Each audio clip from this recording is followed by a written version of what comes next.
Hello, everyone, and welcome back to X-Ranger. Before we begin, I thought it would be interesting if each of you could leave a comment indicating which part of the world you're joining us from. Also, don't forget to like and subscribe if you're enjoying the episodes. Now let's get comfortable, relax, and start our program. I remember that day more vividly than I'd like to admit, even though it's been so many years. I've never really shared this in detail before, at least not publicly, but I guess I feel compelled to get it off my chest. I'm not trying to convince anyone, I'm just going to tell it the way it happened. This took place back in 1995, somewhere near Salt Lake City, Utah, in an area around Pinecrest Canyon. It wasn't a place you'd stumble upon unless you were looking for it. It was remote, quiet, and carried this strange, heavy vibe that I can't properly put into words. I was a journalist back then, working for a local paper. I was always eager to find a unique angle on any story, and I didn't hesitate to look into rumors that most people would dismiss. At the time, I was determined to uncover something big, something that would stand out in a world saturated with the same old headlines. I had heard these rumors going around about a giant ape-like creature roaming in the woods. There were murmurs in certain corners of town, and a few old newspaper clippings referenced strange sightings decades before.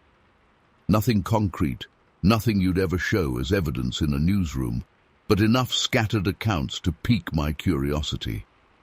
I dug through police reports, old files, and listened to stories people told in hushed tones over coffee, or that they only shared after a couple of beers. Most folks shrugged it off as nonsense, but I kept digging. On that particular day, I got up before dawn. I'd spent a good part of the previous week sifting through archives, notes, and trying to track down anyone who claimed to have seen or heard something out there in those woods. I was pretty tired, running on cheap gas station coffee and a bagel I barely finished. I set out early, driving my old beat-up car from the city out towards the canyon. The roads were pretty empty, the morning light was still pale and cold. Snow had fallen a few days before, but by then it was just patches on the roadside and a lingering dampness in the air. I remember rolling down the window a crack, hoping the fresh air would wake me up. The further I drove from the city, the quieter it got. No engine hums from distant traffic, no radio chatter, just me, the car, and a sense that I was heading into something I wasn't fully prepared for. I wasn't just relying on rumor. I had managed to track down a woman named Nora, whose father had supposedly encountered this creature decades earlier. She agreed to meet me at a family cabin near Pinecrest Canyon. According to her, her father never fully recovered from some injuries he claimed were caused by a massive, hairy being in the woods. She said he always insisted he hadn't just fallen or been attacked by a known animal. He had insisted something else was out there. Nora sounded reluctant when I first spoke to her over the phone. She was wary and had every right to be. People who share these stories often get ridiculed, but I must have sounded sincere enough, or maybe she just thought it was time someone listened without smirking. She gave me directions to a cabin I'd never heard of. I followed her instructions carefully. I remember turning off onto a narrow, uneven road. No signs, no clear markers, just a dirt track and old trees leaning in. After about an hour of careful driving, I pulled up to this old cabin. It wasn't exactly a pretty sight. The wood looked weathered, almost grey. The roof sagged a bit. There was a pile of old firewood off to one side, half covered by a tarp that had definitely seen better days. When I stepped out of the car, the cold hit me harder than I expected. The air smelled damp, earthy, with a hint of pine.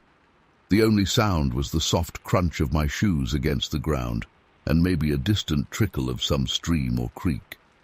I looked around, feeling a little uneasy, but I tried to calm my nerves. I reminded myself that I had done this kind of stuff before, interviewing people about weird stories, investigating local legends, but something about that place made me feel small. Nora was inside, sitting at a small wooden table, flipping through some old black and white photographs. She was a middle-aged woman with tired eyes. She didn't waste time with pleasantries. She didn't seem eager to impress me with anything dramatic either. She just handed me a photograph and said something along the lines of, "This is my dad in '62, after his run-in." The photo showed a man with a bandaged arm and a cast on his left leg. He looked stiff, uncomfortable, and not happy to be in front of a camera. Nora explained that he'd gone into the woods, supposedly to hunt deer or just to hike. She wasn't entirely clear on that, and came back with wounds he refused to explain to anyone but family. She said as a kid, she overheard him tell his brother that he'd seen something huge, hairy, walking on two legs. He said it smelled awful, like wet earth and rotting wood. It knocked him down, growled or grunted, and he barely managed to scare it off by firing a shot in the air. He never tried to hunt in those woods again. In fact, he avoided them completely afterward and grew irritated whenever anyone mentioned it. Nora showed me a few more photos and a couple of handwritten notes he'd made. The handwriting was shaky. The notes were vague, but they referenced the creature and those damned woods. I remember feeling a chill, not just from the cold room, but from the intensity of it all. Nora's father sounded like he'd been truly disturbed by whatever he encountered. And the fact that Nora was even showing me these notes, these pictures, told me she believed there was something to it. She said that through the years, there had been more sightings, more strange noises reported, always near Pinecrest Canyon. But no one ever got a clear photograph or any solid proof, just glimpses, sounds, an uneasy feeling. It was getting late in the afternoon by the time Nora finished showing me everything. She asked if I wanted to stay at the cabin overnight. She seemed worried about me wandering around after dark, but I assured her I'd just take a walk before the sun set and then come back. I guess she could tell I was determined, so she gave me an old flashlight and warned me about how quickly it gets dark out there.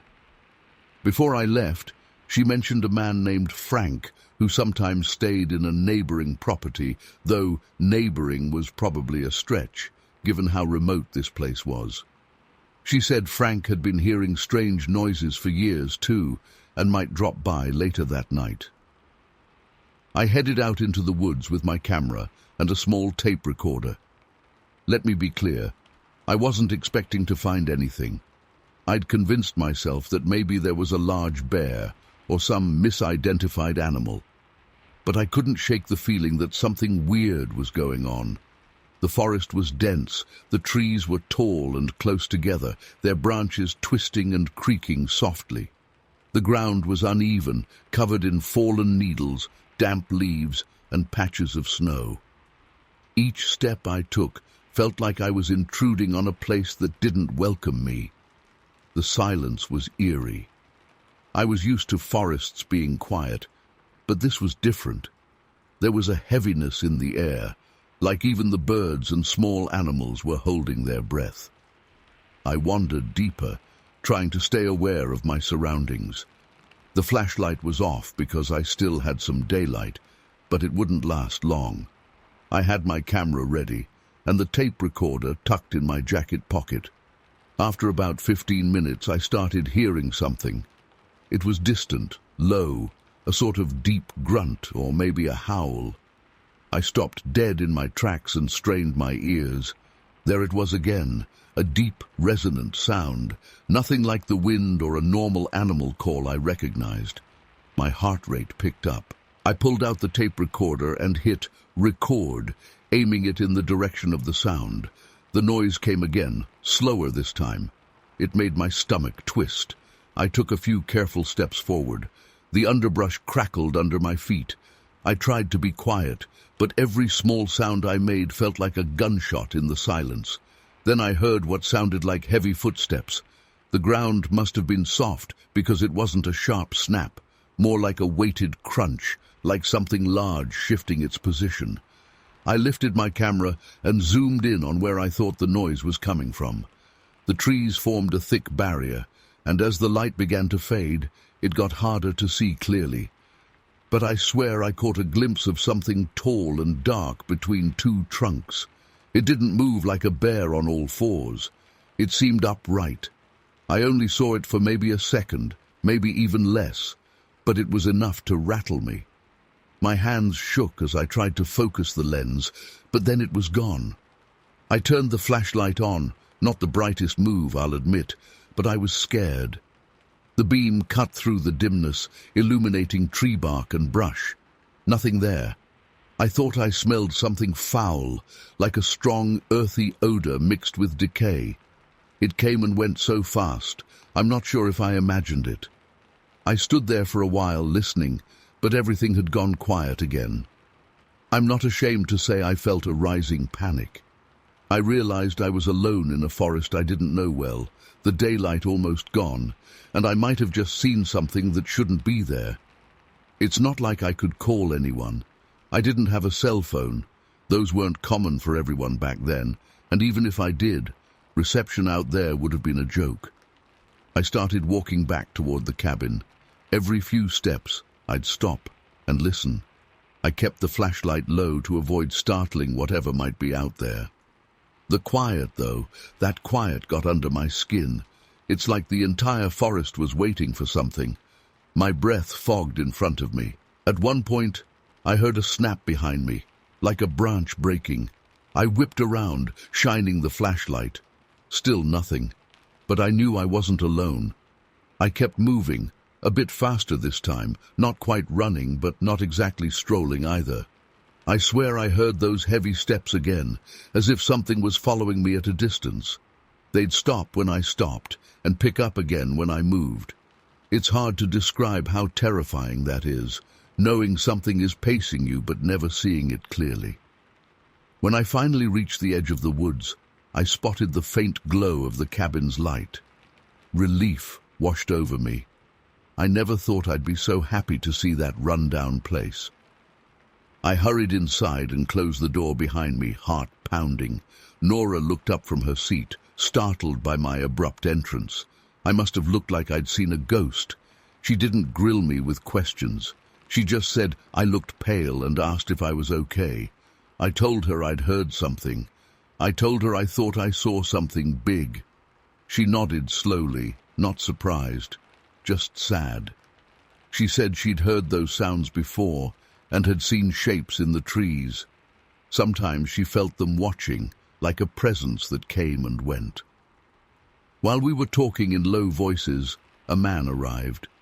He introduced himself as Frank. He was probably in his late 40s or early 50s, rugged-looking, wearing a heavy coat and boots that had seen a lot of use. He didn't come off as a crank or some wild-eyed conspiracy theorist. He seemed calm, grounded. He said he'd heard me walking in the woods earlier and noticed how quiet everything was. He said he didn't want to spook me by calling out because out there, any sudden noise can cause panic. He mentioned that he'd caught weird smells and sounds over the years, but never got a clear look at anything. He told me, very matter-of-factly, that if I was looking for proof of something living in these forests, I'd have to be patient, careful, and maybe ready to accept that I might never find the kind of proof I wanted. None of us tried to play scientist or get dramatic. We just acknowledged that there were stories, experiences, and odd moments that didn't have a neat explanation. The wind outside picked up a bit, rattling the window. I remember feeling thankful for the old walls around us, even though the cabin felt flimsy at best. We ended up sitting around the small wooden table, and I played back the tape I'd recorded in the woods.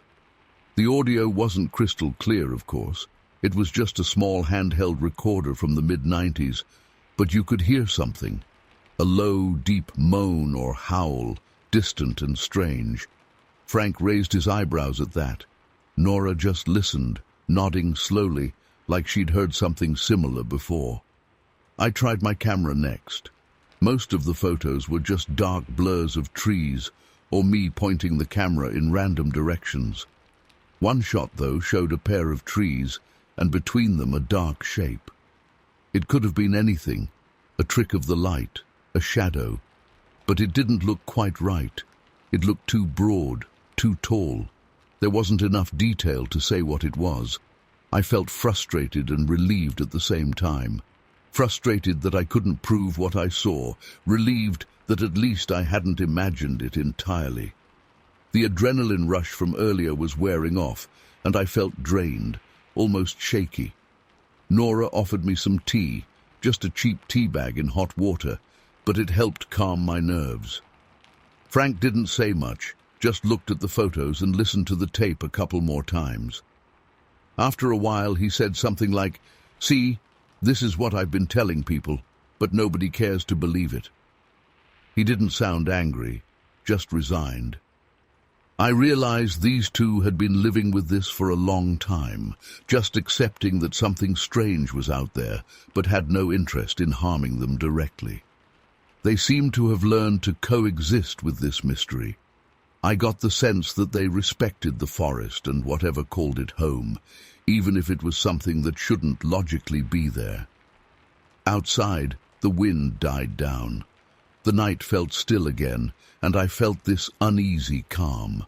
My mind raced with questions. Could it be a misidentified animal? A person in a costume? But if it were just a hoax, who would bother to keep it up for decades? And what was with the smell, the strange sounds that echoed in that quiet darkness?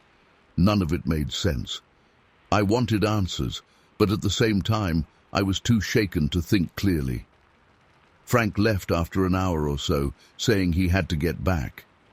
He warned me not to go back into the woods alone at night. He said I should wait until morning if I wanted to look around again, but even then, to be careful. After he left, Nora and I sat quietly. She looked at me and asked what I planned to do with what I'd seen.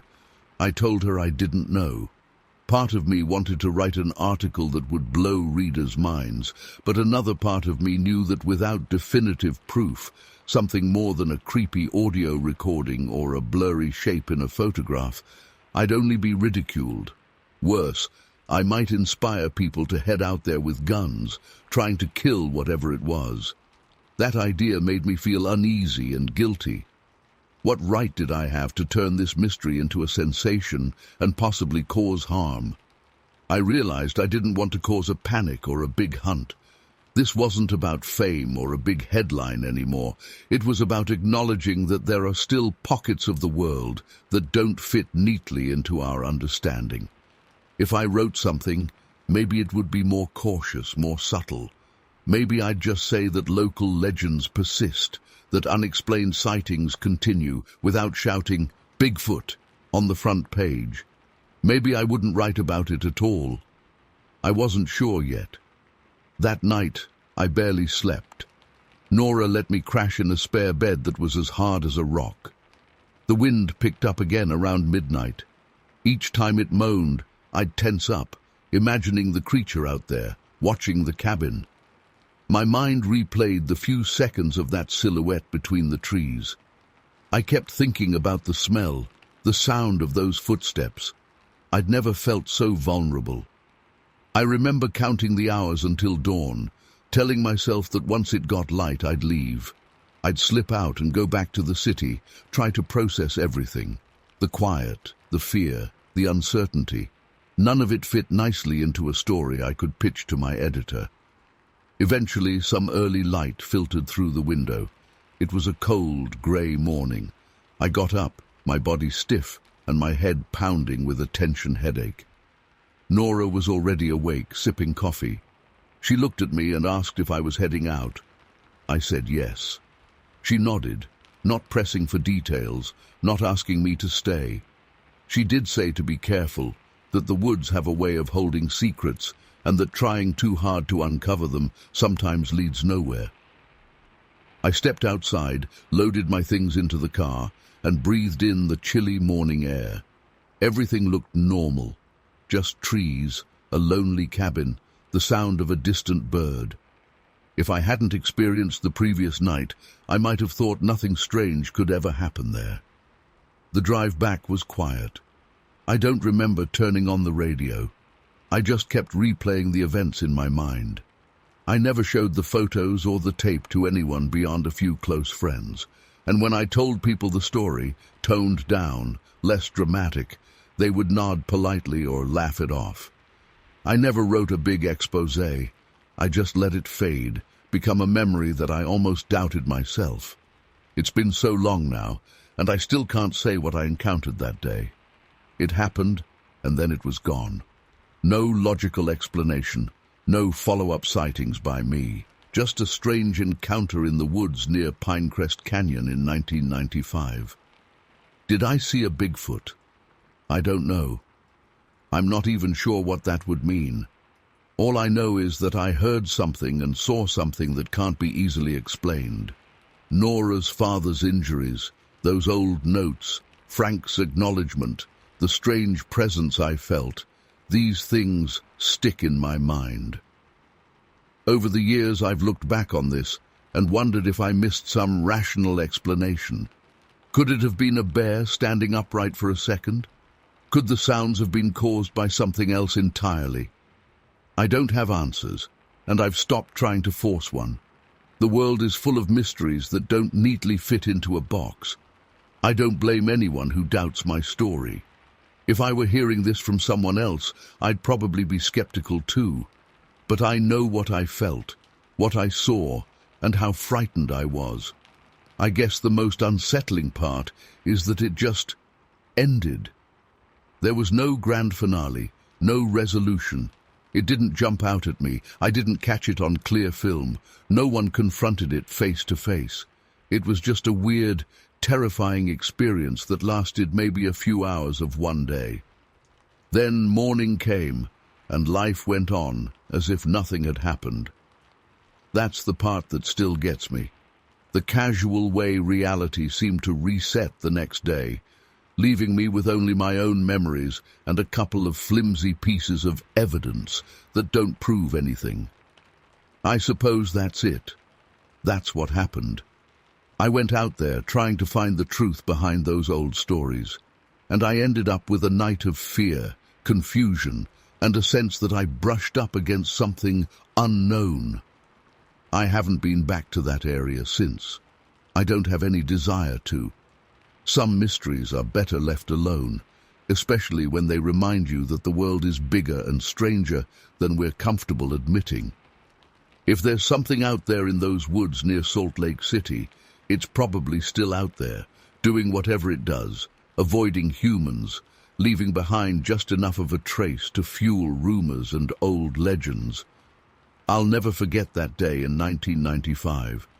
It taught me that not everything can be easily explained, and sometimes the best you can do is accept the uncertainty and move on. That's what I've done, more or less. But I'd be lying if I said I don't still think about it sometimes late at night, when the world is quiet and my mind drifts back to the sound of those footsteps in the dark, to that shape slipping between the trees, to the sense that I was on the edge of understanding something huge and unexplainable, but never quite got there. It's a feeling I'll carry with me forever. Story 2. It was the summer of 1987, and I remember the exact date.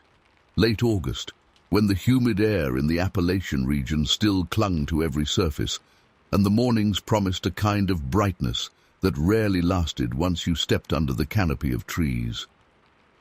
I was young at the time, just past my 20s, and that trip near Elkins in the West Virginia mountains was supposed to be a simple guided hike through a remote stretch of forest. Back then, I was not exactly an outdoorsy person, but a friend of mine, I won't say names here, had convinced me it would be a great way to discover nature in a more intimate way. We'd hired a local guide who was said to be an expert, well-liked and known around the small towns in that region. There were about 8 of us total, not counting the guide, and we left just before sunrise, hoping to catch those scenic views of the forest bathed in early morning light.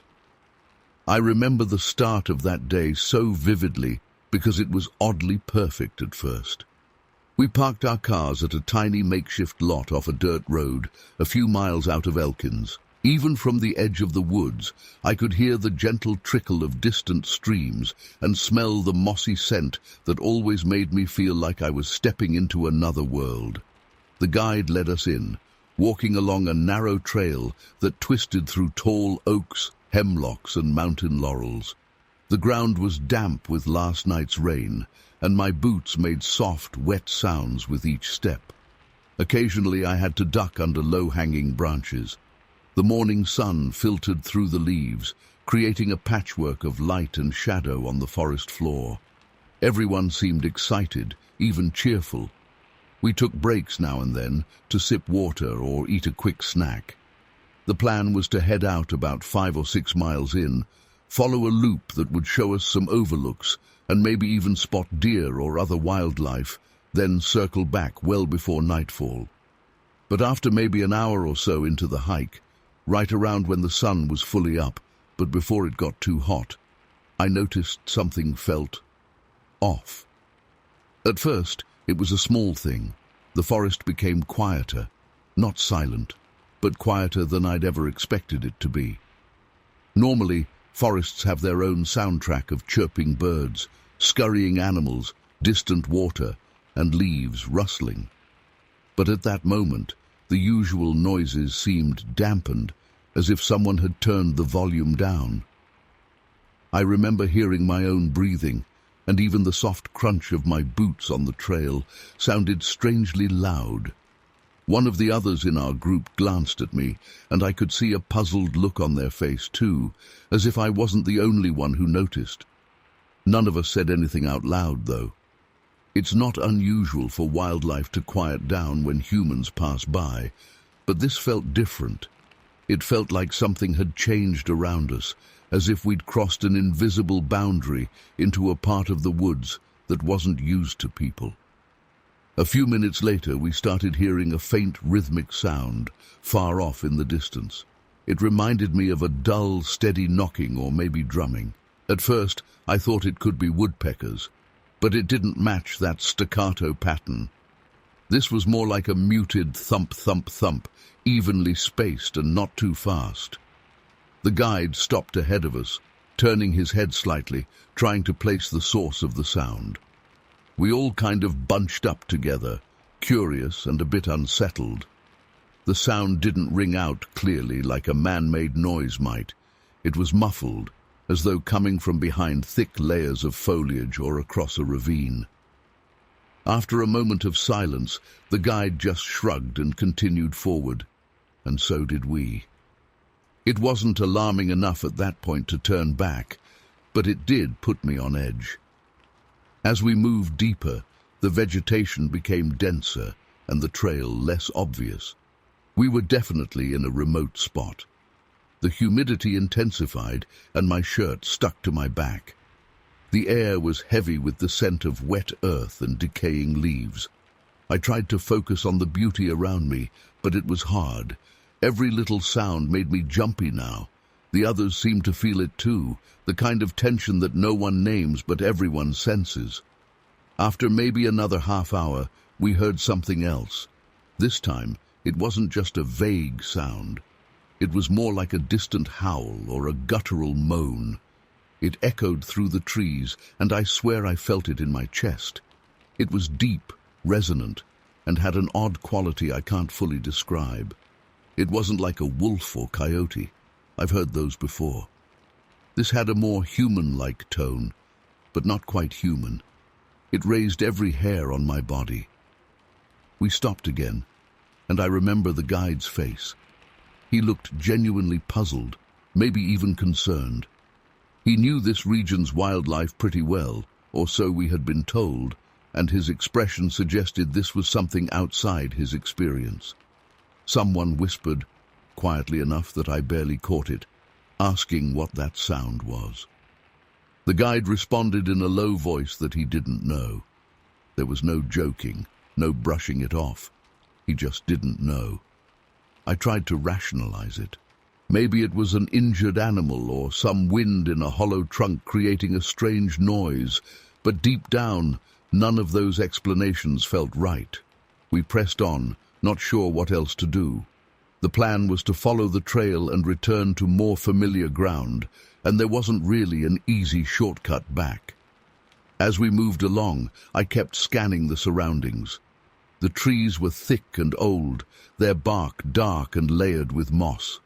The underbrush was full of ferns and shrubs, and occasionally I had to step over fallen logs. At one point, I thought I saw movement out of the corner of my eye, just a shift in the foliage, nothing more.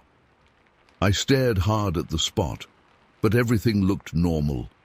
Still, I felt watched. It's that feeling you get sometimes when you're alone, except we weren't alone. We were a group of hikers, but somehow I felt a presence just out of view. Something that moved when we moved, stayed still when we stopped. It wasn't just paranoia. It was like the forest itself was alive in a different way at that moment, focusing its attention on us. We reached a small clearing, probably a place where a tree had fallen years ago, letting in some sunlight. I remember being relieved to see the open sky again. We took a moment to catch our breaths, and that's when we heard branches cracking, not just the subtle snapping of twigs under a squirrel's feet, but something heavier. It came from our left, maybe 20 or 30 feet off the trail. The sound was deliberate, like someone stepping on sticks on purpose. The guide held up his hand for us to be still, and we froze. Then we heard heavy breathing, at least I think that's what it was, a deep, raspy exhalation. My heart started pounding. I scanned the tree line, squinting in the filtered sunlight, and that's when I caught a glimpse. It wasn't clear or long enough to completely understand what I was seeing, but I'll never forget it. It was tall, much taller than any human I've ever known. The figure was maybe 8 feet, maybe taller, and covered in dark, shaggy hair or fur. It was partially hidden behind branches, so I could only see it from mid-chest up, and not very clearly. But I saw a shape that wasn't just a bear standing upright. The shoulders were broad, and the head was shaped differently, less like a bear's snout, more like something that should be human, but was off. It disappeared almost as soon as I noticed it, stepping back into the thicker vegetation so quietly that if I hadn't been staring right at it, I might have doubted it was there at all. Everyone saw something, or at least everyone reacted. I heard gasps and someone muttering something under their breath. We didn't break into a full panic right that second, but the tension skyrocketed. The guide looked rattled. We started moving again, but now we picked up the pace. The idea was to put distance between us and whatever we had just encountered. But it was like the woods wouldn't let us go easily. The sounds of branches snapping and that weird rhythmic knocking started up again, except now it seemed to come from different directions, as if there were more than one source. Maybe it was just echoes. I still don't know. We tried to stay calm, but the fear was creeping in hard. The trail felt narrower, and the light seemed dimmer. What had started as a pleasant hike turned into a desperate need to find a way out. We were miles from our cars, and the forest here had a maze-like quality. The guide had a compass and map, but I noticed his hands were shaking. He kept glancing around as if expecting that thing to step out onto the trail at any moment. After about another 20 minutes of fast walking, we realized we were lost, or at least we weren't where we were supposed to be. The guide muttered that something was off with the trail, that we should have hit a certain landmark by now. I felt panic rise in my throat. We were low on water, tired, and something large and unknown was out there. That's when we heard that awful howl again, closer this time. It was louder, more resonant, and it sent chills down my spine. I remember feeling lightheaded, as if my body was preparing me to either run or collapse. We decided to push through some thick brush to find a more open area, hoping we could orient ourselves. As we forced our way through branches and ferns, I got scratched on my cheek. I didn't even feel it at first, just noticed blood trickling down when I wiped sweat off my face. Others got similar scrapes and cuts, nothing serious, but enough to rattle us further. We emerged onto a slight slope that led down to what looked like a small stream. The sound of running water was reassuring at least. We rushed down to it, thinking maybe we could follow the stream to a known point on the map. As we approached the water, that's when we saw the man. He seemed to come out of nowhere. He was older, maybe in his 50s, wearing worn clothes, jeans, a flannel shirt, and a baseball cap that had lost most of its color. He had a shotgun resting across his forearm. We all tensed up at the sight of a stranger with a gun in the middle of the forest, but at the same time, there was a kind of relief. Another human being meant we weren't alone, and maybe he knew the area. He didn't seem surprised to see us, more resigned, like he expected something like this to happen. Without going into dramatic speeches, he just motioned for us to follow him. We didn't argue. I think we all understood that standing around in that spot wasn't wise. He led us along the stream for a bit, then veered off into a thicker part of the woods. My legs felt like jelly, and I was constantly looking over my shoulder. The thought of that tall figure watching us made my skin crawl. Eventually, we came to a small wooden shack or cabin. It looked like it had been there for decades. Rough, unfinished planks, a roof that sagged slightly, a simple door that didn't appear to lock properly. The inside was dark and musty, with a single window covered by a ragged curtain. There was an old stove in the corner, a few crates, and a lantern hanging on a nail. The man gestured for us to get inside. We crowded in, filling the cramped space. He stayed near the door, peering out into the trees. I remember his face was grim, and he kept shaking his head slightly. We spoke in hushed voices, trying to make sense of what we had seen. The guide admitted that he didn't know what kind of creature that could have been. We threw around words like bear, escaped ape, or even Bigfoot, but no one had the guts to commit to any theory. We were just scared out of our minds, confused and tired. Some of us had minor injuries, scratches, bruises, maybe a twisted ankle. The tension in that little cabin was almost suffocating. Outside, I could still hear those distant knocks sometimes, and occasionally I thought I heard heavy footsteps circling around, but it could have been my imagination. Time passed strangely in that cabin. We had no intention of staying there forever, but it felt safer than being out there, exposed. The man with the shotgun said very little. He didn't seem shocked by our story, which was odd. He acted like he'd encountered strange things out here before, but he didn't elaborate. He just kept checking outside, making sure nothing approached. At one point, we all fell silent, listening. The woods outside had grown quiet again, unnervingly quiet. It was late afternoon by then. The light filtering through the cracks in the cabin's walls was getting dimmer. We had a choice. We could either try to get out of there before nightfall or wait until dawn. We were terrified that traveling in the dark would be worse, especially if that creature was nocturnal or just more active after sunset. On the other hand, staying put felt risky too, like we were cornered. In the end, we decided to remain there at least until the first light of the next day, hoping that by dawn, whatever roamed these woods might have moved on. That night was one of the longest, most unsettling nights of my life. There were about 9 of us crammed together in a tiny cabin, barely talking, flinching at every sound. The lantern's light was weak, casting strange shadows. Every so often, we'd hear a twig snap outside or a low rustling. A couple of times I heard that guttural moan or howl again, faint but unmistakable.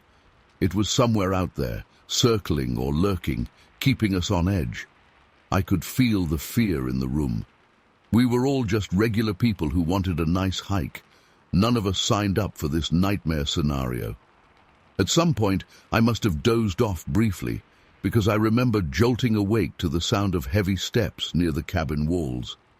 It sounded like something large scraping against the wood, maybe testing it. I held my breath. waiting for something worse. But after a while, the steps faded. I thought I heard the man with the shotgun softly curse under his breath, but I couldn't be sure. He never fired a shot, never left the cabin. I still wonder if he knew something we didn't. Maybe that confronting it directly would only make things worse. Eventually, after what felt like an eternity, a pale grey light began to seep into the cabin. Dawn was coming.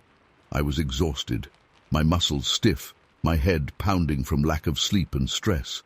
The others looked the same, eyes sunken, faces pale, everyone on edge. None of us had eaten much. The tension had made it impossible to even think about food. The man with the shotgun peeked outside and then just nodded to us. Without a word, he led us out of the cabin and back into the woods. The morning air was cool and felt oddly refreshing, despite the fear that still clung to me. We followed him at a brisk pace, not talking, just moving.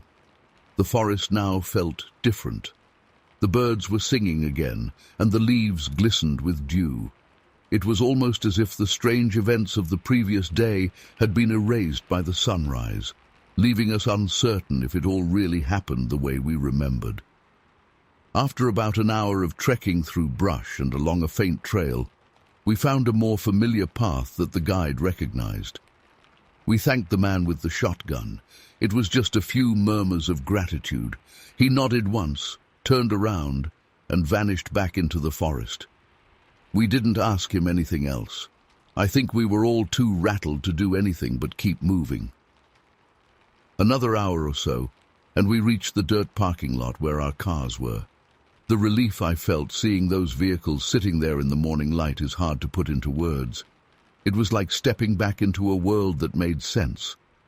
We all checked ourselves for injuries, mostly scrapes, bruises, a twisted knee for one person, but nothing too serious.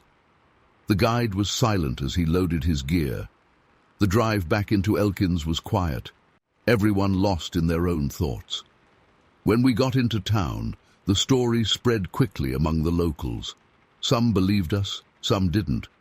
We were met with skepticism, raised eyebrows, and a few knowing nods from older folks who had heard similar whispers over the years.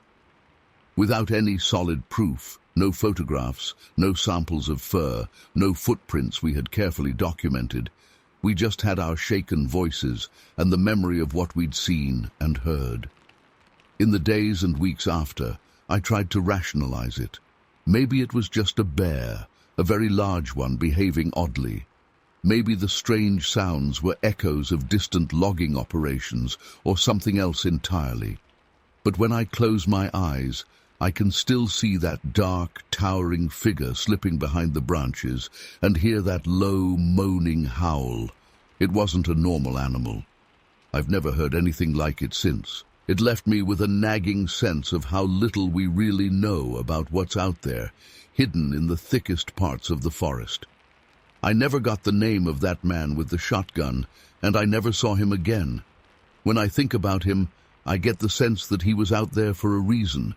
Maybe he was some kind of caretaker or self-appointed guardian of that stretch of wilderness, someone who knew about these strange occurrences and made it his business to steer lost people away. Or maybe he was just another unlucky soul who knew enough not to ask questions. To this day, I don't know. What still haunts me is how the entire event began and ended so abruptly. One moment, we were on a nature hike, smiling and enjoying the scenery. The next, we were caught in a silent, eerie game of cat and mouse with something we couldn't identify. Then, by the next morning, it just stopped. The forest was back to normal, and we were left with no clear explanation. It makes me wonder if that thing, that creature, only lets itself be seen once in a long while, and we just happened to be in the wrong place at the wrong time. Or perhaps it was some territorial warning. Maybe we stumbled too close to its domain, and it wanted to scare us off. If that was the intent, it worked perfectly. I have never returned to that area, and I have no desire to. Over the years, I've told this story a few times, always with hesitation, because most people either don't believe it or think I've embellished the facts. I swear I haven't. If anything, I've probably left out certain details because they were too fuzzy or I doubted my own memory. The sense of dread and the raw fear I felt that day were real. The exhaustion, the confusion, the feeling that we were being watched and toyed with by something far more cunning and elusive than a regular animal. Those feelings have stuck with me. Every time I recall that day, I get chills. I can't give you a neat conclusion. There's no final twist that clears everything up. After that day, life went on as normal for most of us. We went back to our jobs, our families, our routines. But a piece of that forest and that experience stayed lodged in my mind. When I think of the Appalachian forests now, I no longer think only of their beauty and quiet grandeur. I also remember how helpless and small I felt, how quickly our confident group of hikers turned into frightened strangers clinging together in a cramped cabin, praying for the night to pass, without whatever was out there smashing through the door. To this day, I don't have an explanation. I don't know if it was a Bigfoot, some unknown species, or a very unusual bear. I don't know if the man who helped us was just a local hunter, or someone who knew these encounters happened more often than people were willing to admit. I only know that in 1987, somewhere deep in the forests near Elkins, I witnessed something that defied everything I thought I knew about the natural world. And that encounter still troubles me, still makes me uneasy when I'm alone in the woods, or even thinking about them. I guess we like to think we understand the world, that we've mapped every inch and identified every creature. But there are patches of land out there, hidden behind layers of foliage and old growth, where our assumptions don't hold up, and where we might run into something that challenges our entire perspective. I've stopped trying to convince anyone else. I'm writing this down because I've seen similar accounts from others, and if someone else has been through something like this, I want them to know they're not alone. It's easy to dismiss stories like mine as folklore or tall tales, but when you've stared into the shadows between the trees and seen something staring back, laughter and mockery don't matter much anymore. I know what I felt, what I heard, and what I saw, even if it was just a fleeting silhouette. I know how real the fear was, and I know that in that remote corner of the Appalachian forest, there's something roaming around that doesn't fit neatly into any category I'm aware of. For years, I've wondered if I should go back and look for proof, but I never have. I think I'm too scared to do that. The memory of that day still makes my heart pound. Maybe I've come to accept that some mysteries aren't meant to be solved easily. Maybe it's better that I left it behind, just another odd tale among the many whispered about in those old mountains. For me, it's enough to know that I was there, that I survived, and that I'll carry that experience with me for the rest of my life, no matter how unbelievable it might sound to others. That's all I can tell you. It happened, and then it ended, and I still can't explain it. And maybe that's the scariest part of all. Story 3. I remember it was sometime in late 2002 in Los Angeles. I can't recall the exact date, but I remember it was near the end of summer, moving into fall, because the nights had started to get a little cooler, and I was wearing a thin jacket that I normally wouldn't bother with in the peak of LA heat. It's strange how these small details stand out when I try to piece together what happened. Back then, I was working as a private investigator, taking on a lot of different cases, some normal, some absolutely bizarre. I'd been in the business long enough to learn that most so-called mysteries end up being something mundane: a cheating spouse, a teenager running away, a break-in by some petty criminal. But occasionally, I'd come across something I couldn't just file away under solved or fake. That year, something had changed in the city, even if no one could really put their finger on it. I had started noticing a pattern through some of my client requests and things mentioned in police reports I had limited access to. People were disappearing. Now, I know that sounds dramatic. Los Angeles is huge, and people go missing all the time. They run off, they start a new life, they get into trouble, they have debts, they join cults, they slip through the cracks. But these disappearances were odd.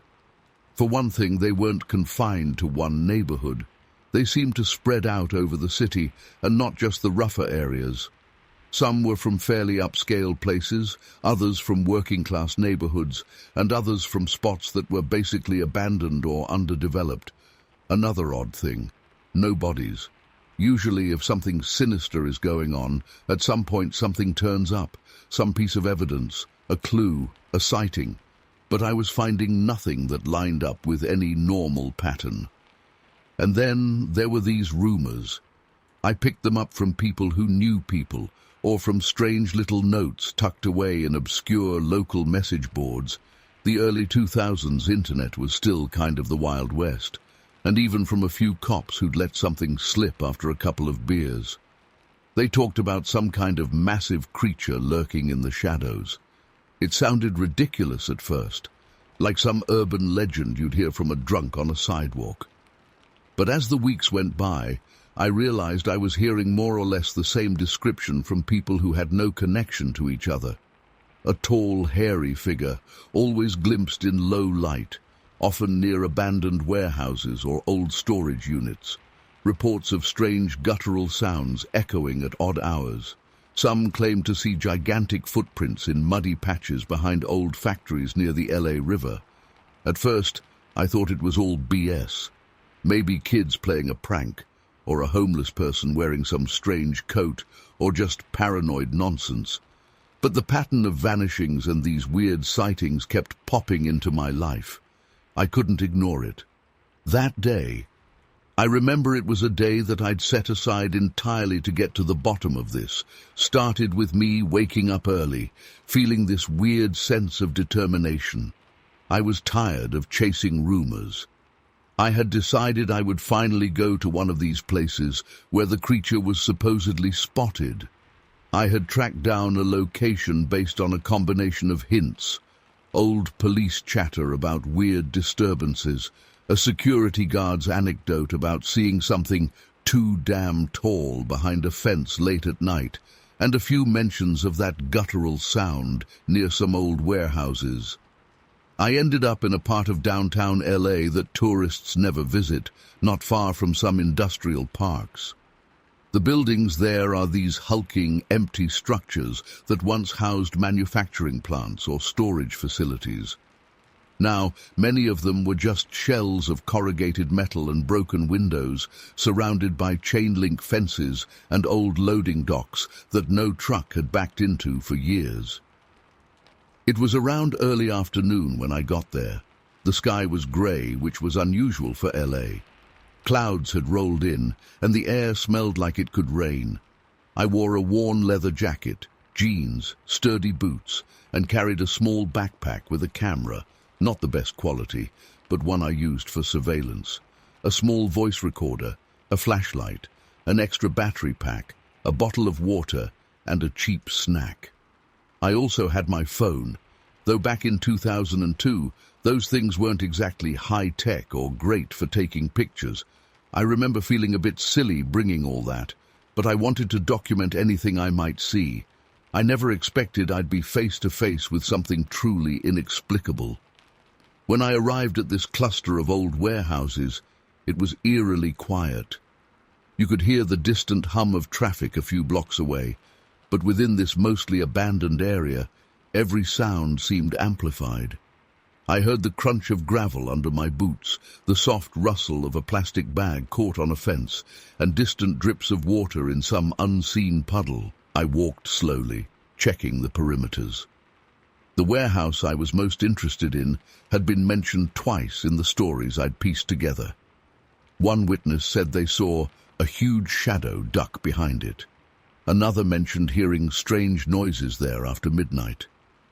My plan was to scout it out in daylight first, get a sense of the area, and then return after sunset to see if anything came lurking.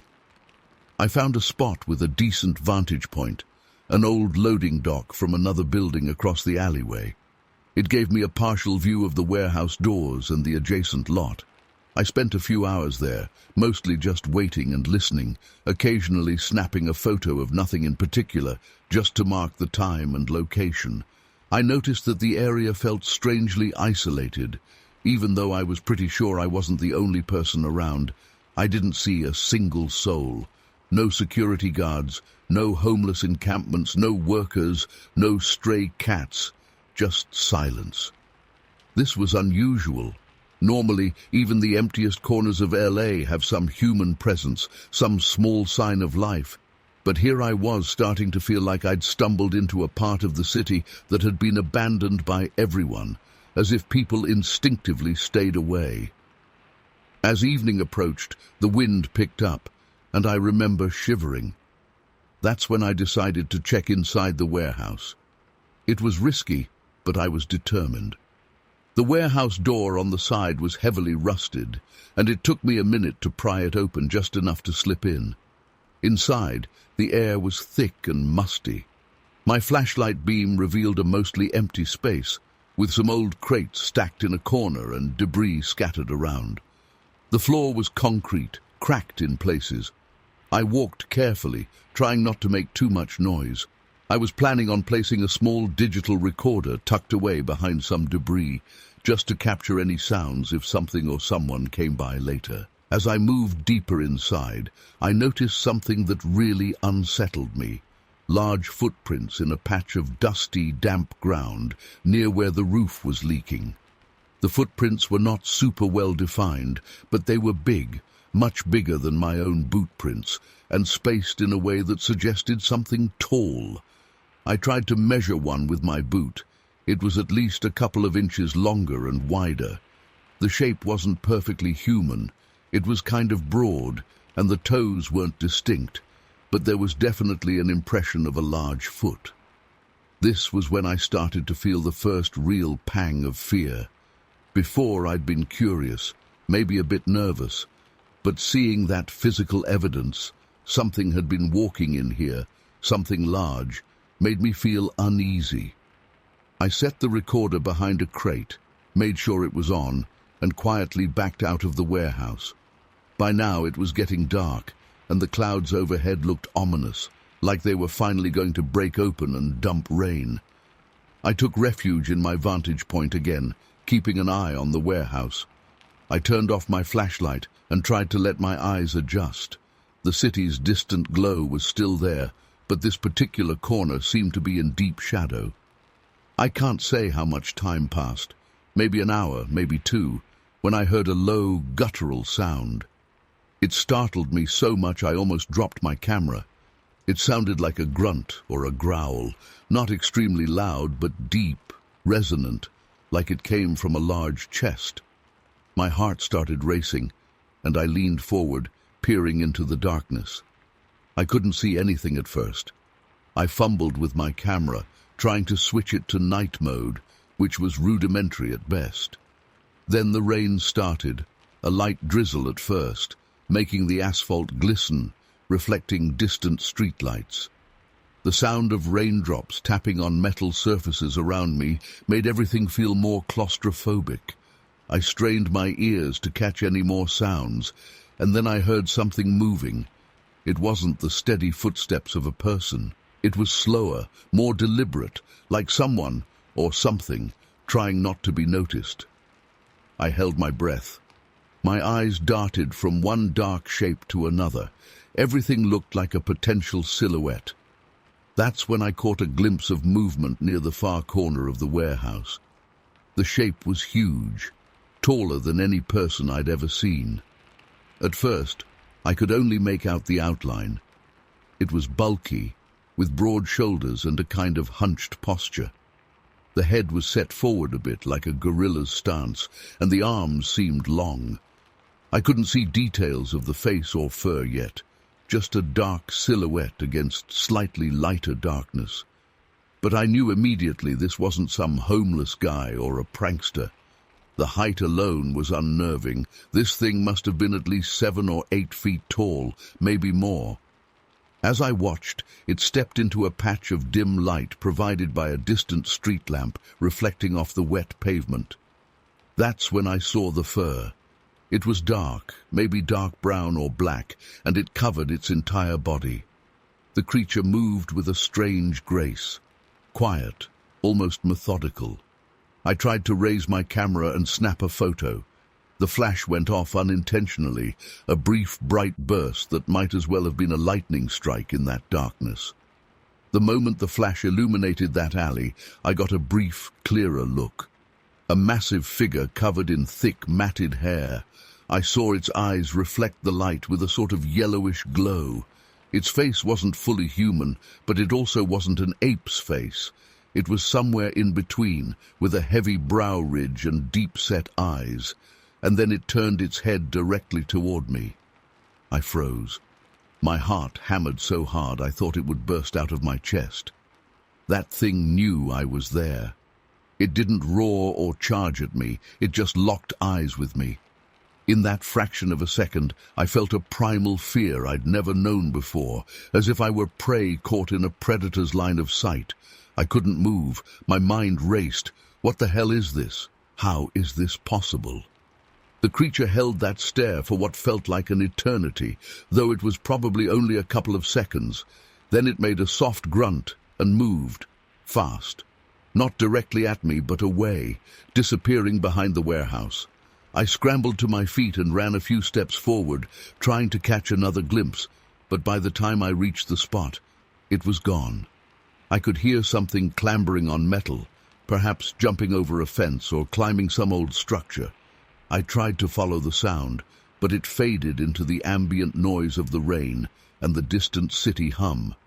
I stood there, breathing heavily, rain soaking into my jacket, my camera dangling from my neck. My mind was spinning. I had seen it. This wasn't a rumor. This wasn't a trick of the light. Something huge, covered in hair, intelligent enough to move silently and observe from the shadows, was actually here in LA. I was absolutely sure of what I saw, but at the same time, I knew no one would believe me. Even if my camera caught something, it would probably be a blurry mess. I took a look at the photo I had snapped. It showed mostly darkness, with a vague shape that could be anything. The flash had been too bright and reflected off the rain, creating lens flares and distortions. It looked like a typical paranormal photo you'd see on a sketchy website. No clear proof. Still, I had something else. My recorder inside the warehouse. Maybe it had captured the creature's sounds. I decided to retrieve it. Approaching that warehouse again was terrifying.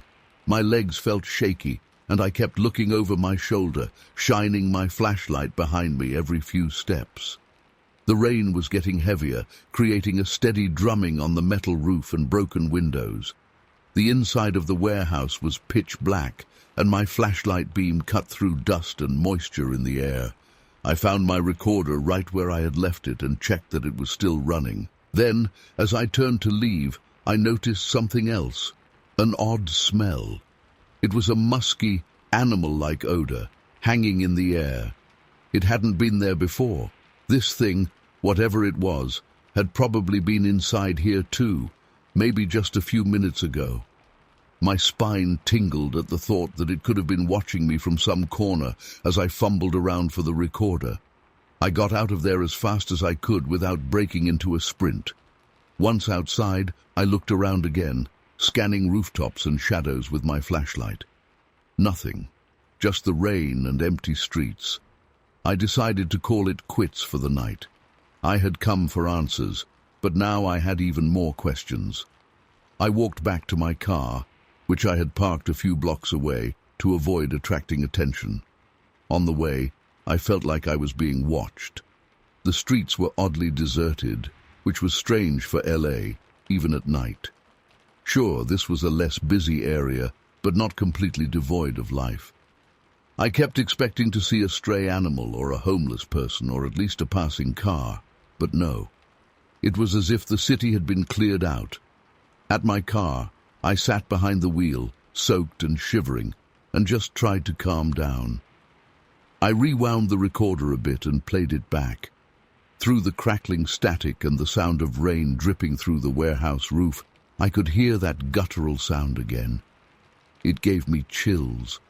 It wasn't human speech, just this low, resonant noise that made my skin crawl. I knew I had something, at least some kind of audio evidence, but would it convince anyone? Probably not. Still, I had come here expecting a hoax, maybe a crazy rumor. I left knowing something impossible was lurking in my city. I spent the next hour driving around aimlessly, trying to make sense of what I had witnessed. Part of me wanted to call someone, maybe an old police contact, or a fellow investigator I trusted, but what would I say? Hey, I just saw a giant hairy creature in an abandoned warehouse. Pretty sure it's behind some disappearances. I'd sound insane, and yet I knew what I saw. The disappearances I'd been looking into, the vague hints, the scattered reports of a huge, silent being lurking at night, it was all real, or at least some version of it was real. Eventually, I pulled into the parking lot of a 24-hour diner, still shaking, and tried to piece together a timeline of the night's events in my head. I tried to think logically. Los Angeles is massive. There are corners of this city nobody pays attention to. Could a creature like that hide here? Maybe. There are abandoned places, old tunnels, run-off drains, deserted industrial buildings. There's a whole world beneath what the tourists see. But why was it there? What was it doing? Were those disappearances related to it? There had been no confirmed deaths, no evidence of torn-apart bodies or anything like that, but people were missing. Could they have simply vanished for other reasons? Possibly. But why did so many reports of this creature cluster around the same time frame? I think what scared me most was the creature's reaction to seeing me. It didn't panic, didn't act like a wild animal cornered. It looked at me calmly, deliberately. It acknowledged me. That suggests intelligence, not just brute force or instinct, but actual awareness. It considered me. That's what still haunts me. And it left without attacking or even threatening me directly. It just slipped away into the darkness as if it knew how to navigate this city better than I did. I eventually went back home that night, though I barely slept. I kept replaying that moment in my head. The flash of the camera, the shining eyes, the silhouette.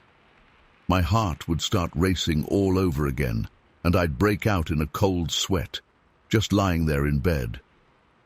The rain had stopped by then, and I could hear the city's usual late-night sounds drifting through my window, car engines, distant sirens, a helicopter's thumping blades, everything normal, but I felt as though I now knew a secret about LA, something lurking in its forgotten corners. Over the next few days, I tried to see if any new information had surfaced. There were more rumors, nothing concrete, no clear photos, no official statements. The authorities seemed to know something was off. Some precincts quietly increased patrols around certain abandoned sites, but no one openly talked about a monster or anything like that. I tried asking subtle questions around some of my contacts. They either didn't know what I was talking about or acted cagey, giving me vague, dismissive answers. The city's official stance seemed to be that there was nothing unusual going on. I never got any solid proof, and trust me, I tried. I went back to that area once during the day, a few weeks later, to see if I could pick up any trace, footprints, fur, broken fences, anything. But I found nothing that couldn't be explained away as normal wear and tear. The audio recording I had was creepy, sure, but it could be explained as some animal noise, or even some weird mechanical sound from old pipes. The photo I took was worthless as evidence. Just a blur, a weird reflection in the rain. It could have been anything. To this day, I can't explain what I saw. I know it was real. I know it wasn't just my mind playing tricks. I've considered every possibility. Maybe an extremely tall person in a suit, some experimental costume, some lost animal. But none of it fits perfectly. The way it moved, the way it locked eyes with me, the footprints, the guttural sound. It all points to something living just outside our understanding. I've heard rumors from colleagues in other cities who reported similar sightings around that time, though none were as direct as mine.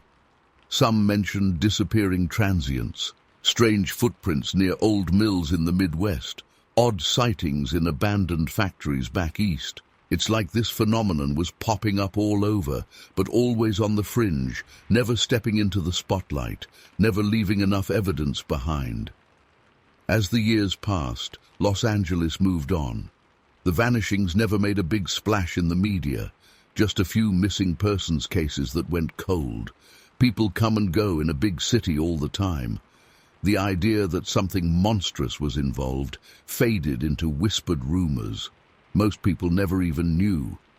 A few enthusiasts and cryptid hunters online discussed it, trading stories and speculations, but nothing conclusive ever came out. I'm not working as an investigator anymore.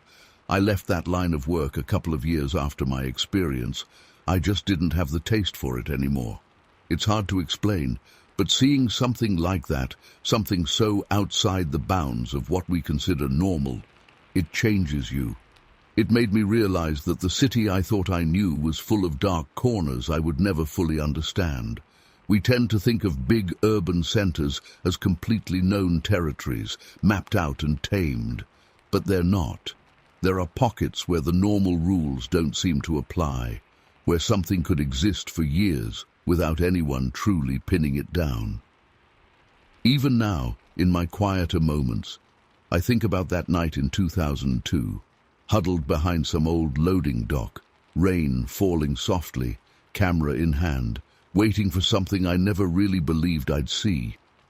I think of those eyes, reflecting the flash, and that enormous shape slipping away. It makes me shiver. I still have the recorder and its creepy audio file stored somewhere, but I don't like listening to it anymore. It brings me right back to that feeling of helplessness and fear. I'm sharing this now because I guess I just need to let it out. For so many years I kept this to myself, worried people would think I was crazy. Maybe they will. But maybe there are others out there who saw something too, something they can't explain. Maybe some of those vanishings will never be solved. And maybe that creature, or one like it, still walks those hidden alleys and abandoned lots, watching from the shadows. I don't claim to know what it was. Bigfoot? Some undiscovered species?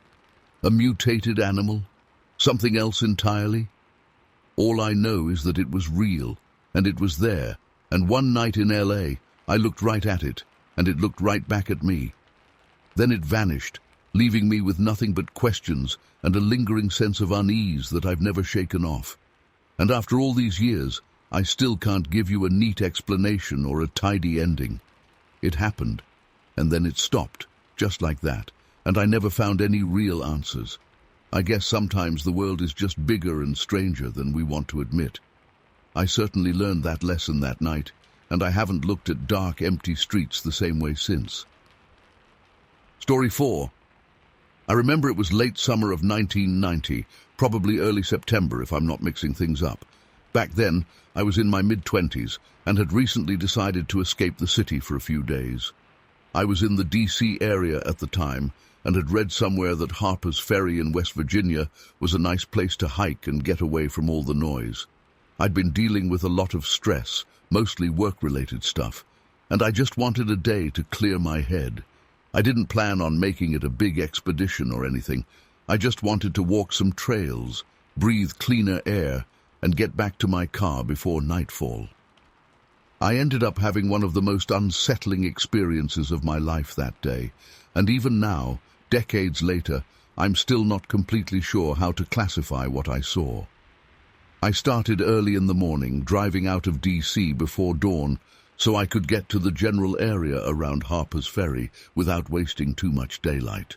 I remember the sun was just starting to rise when I parked my old sedan near a gravel patch that served as an informal parking area close to a trailhead.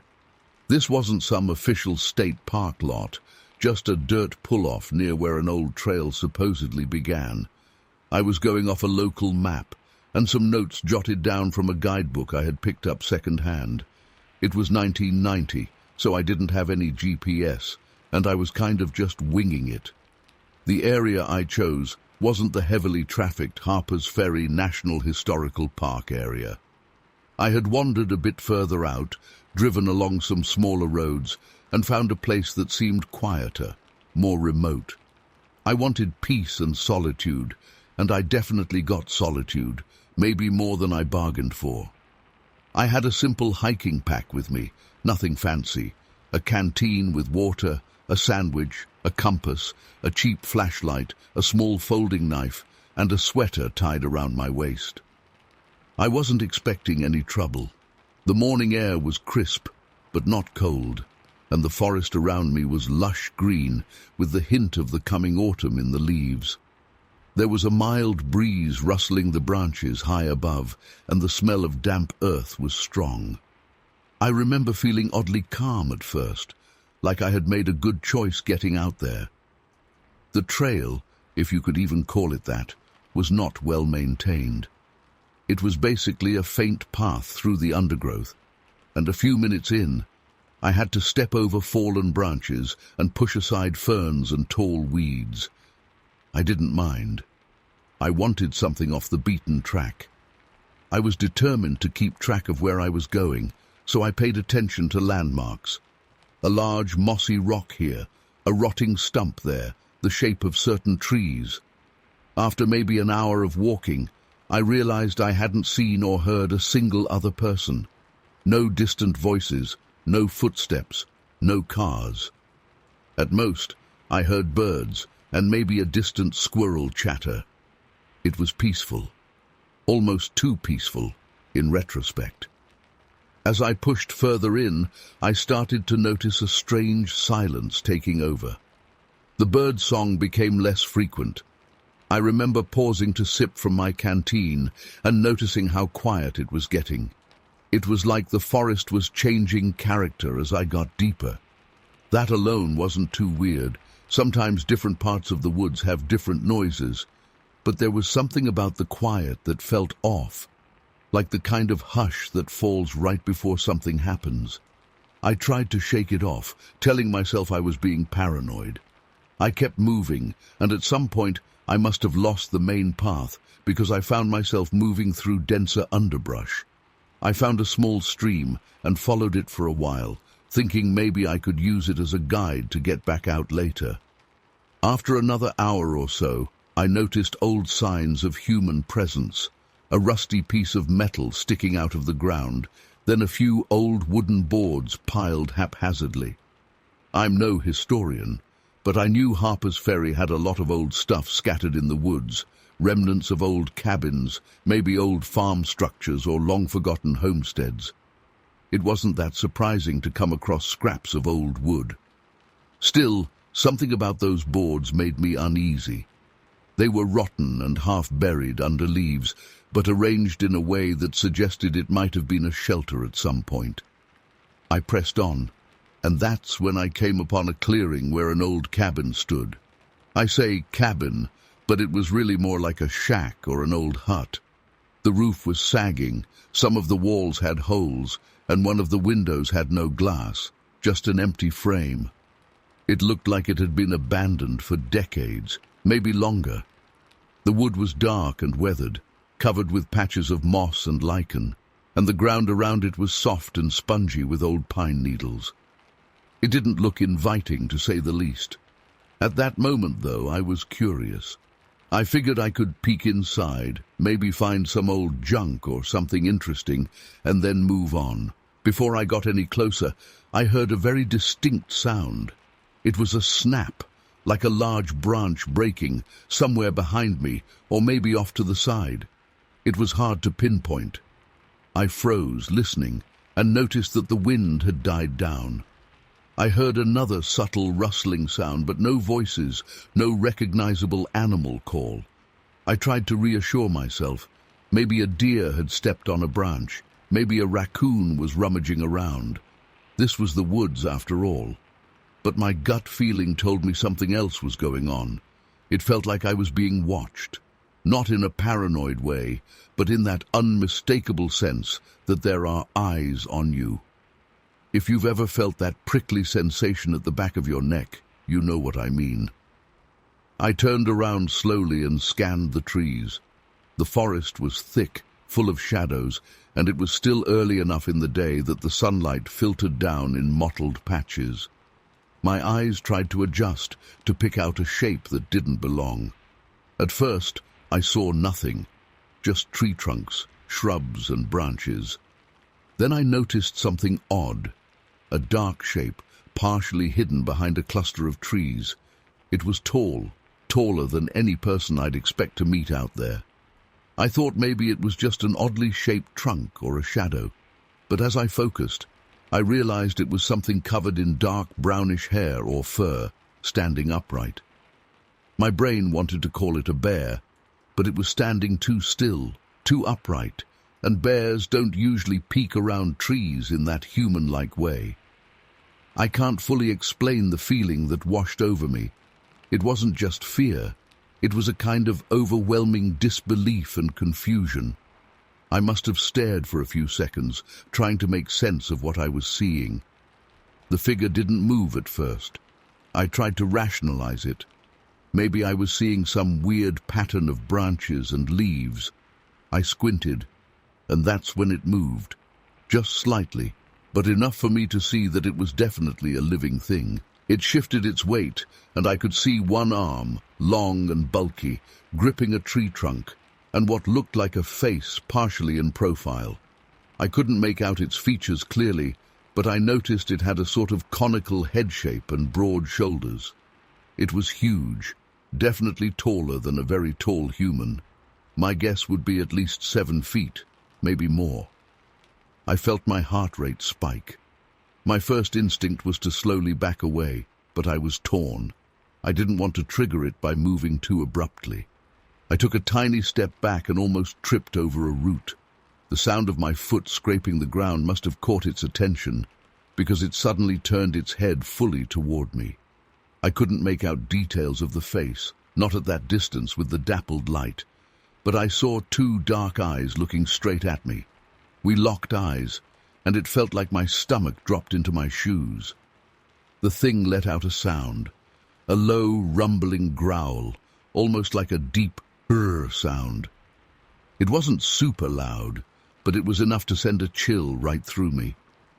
In that moment, I realized I had no idea what I was dealing with. It didn't look like any animal I knew. It looked more like what people describe as Bigfoot or Sasquatch, but at that time, I wasn't someone who gave much credence to those stories.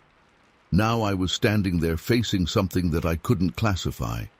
I remember raising my hand slightly, not in a threatening way, more like a subconscious, "I'm harmless" gesture. The creature tilted its head to one side, like it was curious or confused. We were maybe 30 yards apart. The tension was unreal. I could feel my pulse hammering in my ears. I kept thinking, this can't be real, but it was. Unless I was hallucinating, this was actually happening. After a few seconds of this standoff, I took another slow step backward, trying to maintain eye contact, but also trying to show I wasn't approaching. My mind was racing. Should I run? Should I stand my ground? Should I talk? Talking felt absurd. Running felt dangerous. So I just kept backing away, inch by inch. The creature didn't charge at me or make any sudden moves. It just watched. Then it made another series of soft, guttural sounds, almost like it was trying to communicate something. They weren't words, obviously, but it had a sort of cadence. It wasn't just random animal grunting. I was too terrified to even consider what that might mean. I kept moving back until I was near the cabin again, and then slowly around it, trying not to break my line of sight completely. I just wanted to get the hell out of there without provoking it. At some point, I glanced briefly toward the cabin door, thinking maybe I could duck inside to hide if it chased me. But the cabin looked like it could collapse at any moment, and I also had a sick feeling that being trapped inside would be worse.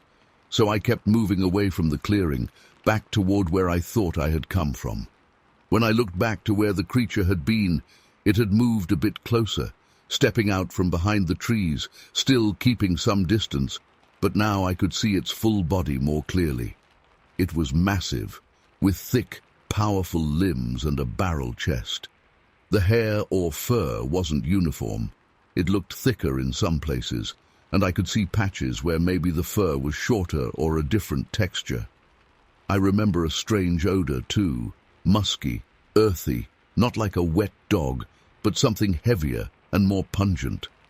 I might not have noticed it before because I was scared, but when I became aware of it, I realized it smelled kind of like damp soil and old sweat, if that makes any sense. I tried not to panic.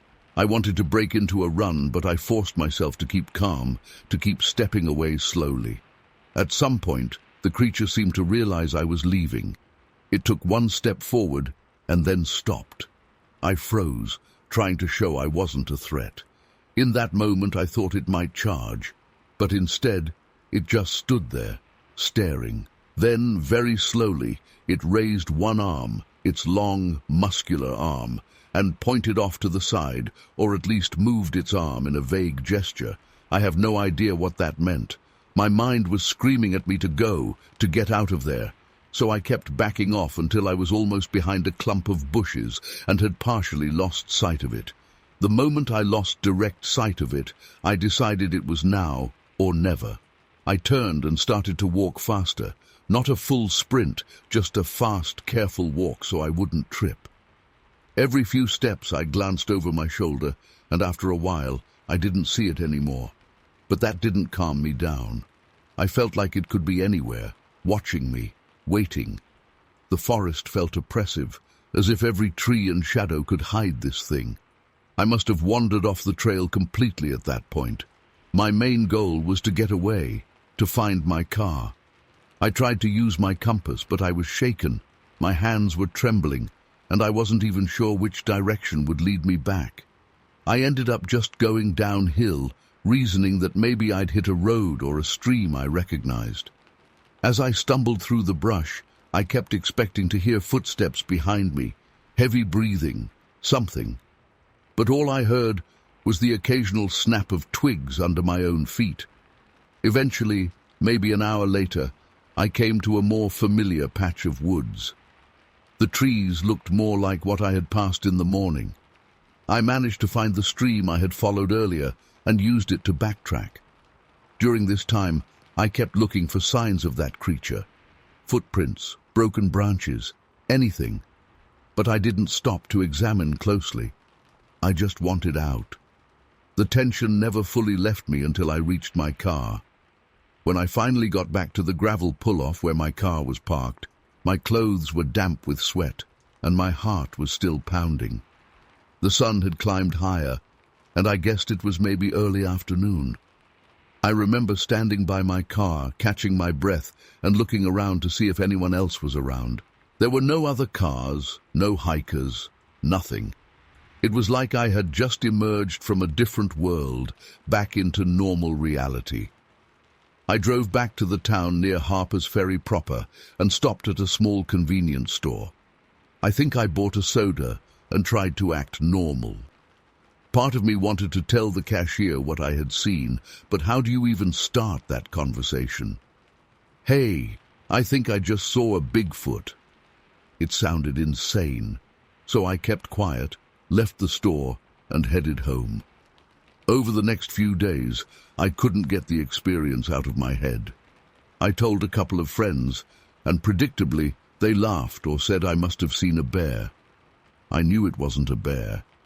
Bears don't stand upright like that and stare at you with that kind of intelligence. Bears don't make those odd guttural sounds that feel almost like a language. Frustrated, I poked around for local stories. Remember, this was 1990, so my internet was basically limited to whatever I could find at the library or through word of mouth.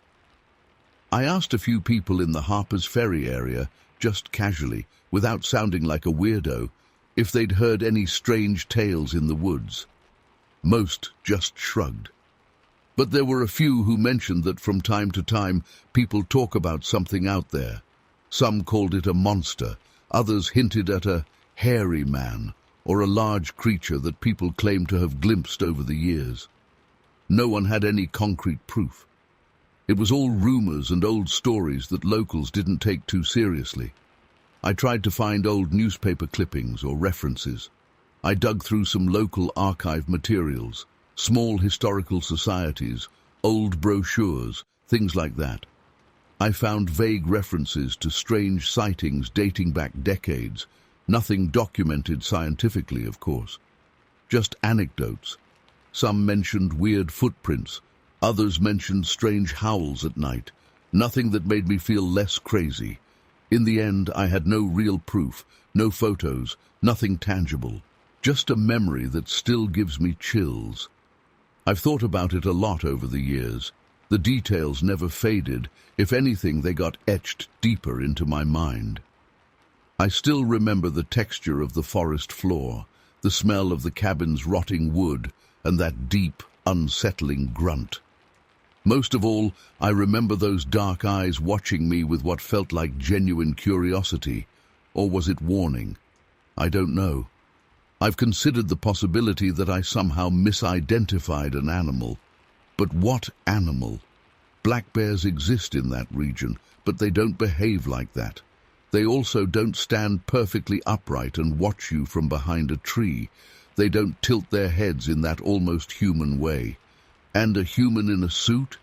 In the middle of nowhere, with no roads nearby, no reason to be hiding. And how would a human in a suit get so damn tall, so massive, and move so naturally? It didn't look like a guy in a costume. The proportions weren't human.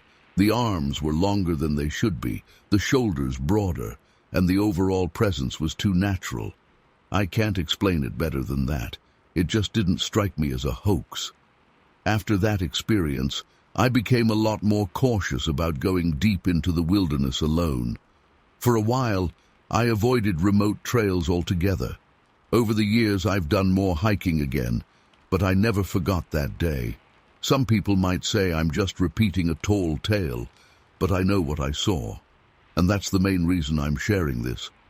I think it's important for people to know that sometimes we stumble onto things we can't easily explain. It wasn't fun or exciting in a good way. It was terrifying and confusing. Yet, at the same time, I feel strangely privileged to have seen something that few people claim to have seen. I've also thought a lot about the creature's behavior. It didn't attack me. It seemed more curious or cautious than aggressive. It let me back away without following me. That alone makes me think it's not some mindless animal. It had some form of restraint or understanding. This just raises more questions. Are these things out there, avoiding humans on purpose? Are they smart enough to keep hidden most of the time? It's eerie to think that such a large, powerful creature could be out there without us having concrete proof. But then again, these forests are vast, and people are often too busy or too skeptical to pay attention. When I finally told a relative of mine who lived in West Virginia at the time, he just gave me a knowing nod and said, "People see weird things in those hills sometimes." That was all he offered, and it wasn't very comforting. But maybe some locals accept that there are things out there that don't fit neatly into our categories. In the months following the encounter, I found myself drawn back to the memory. I tried to imagine going back to that exact spot, finding that cabin again, and seeing if there were footprints or hair or something. But I never did.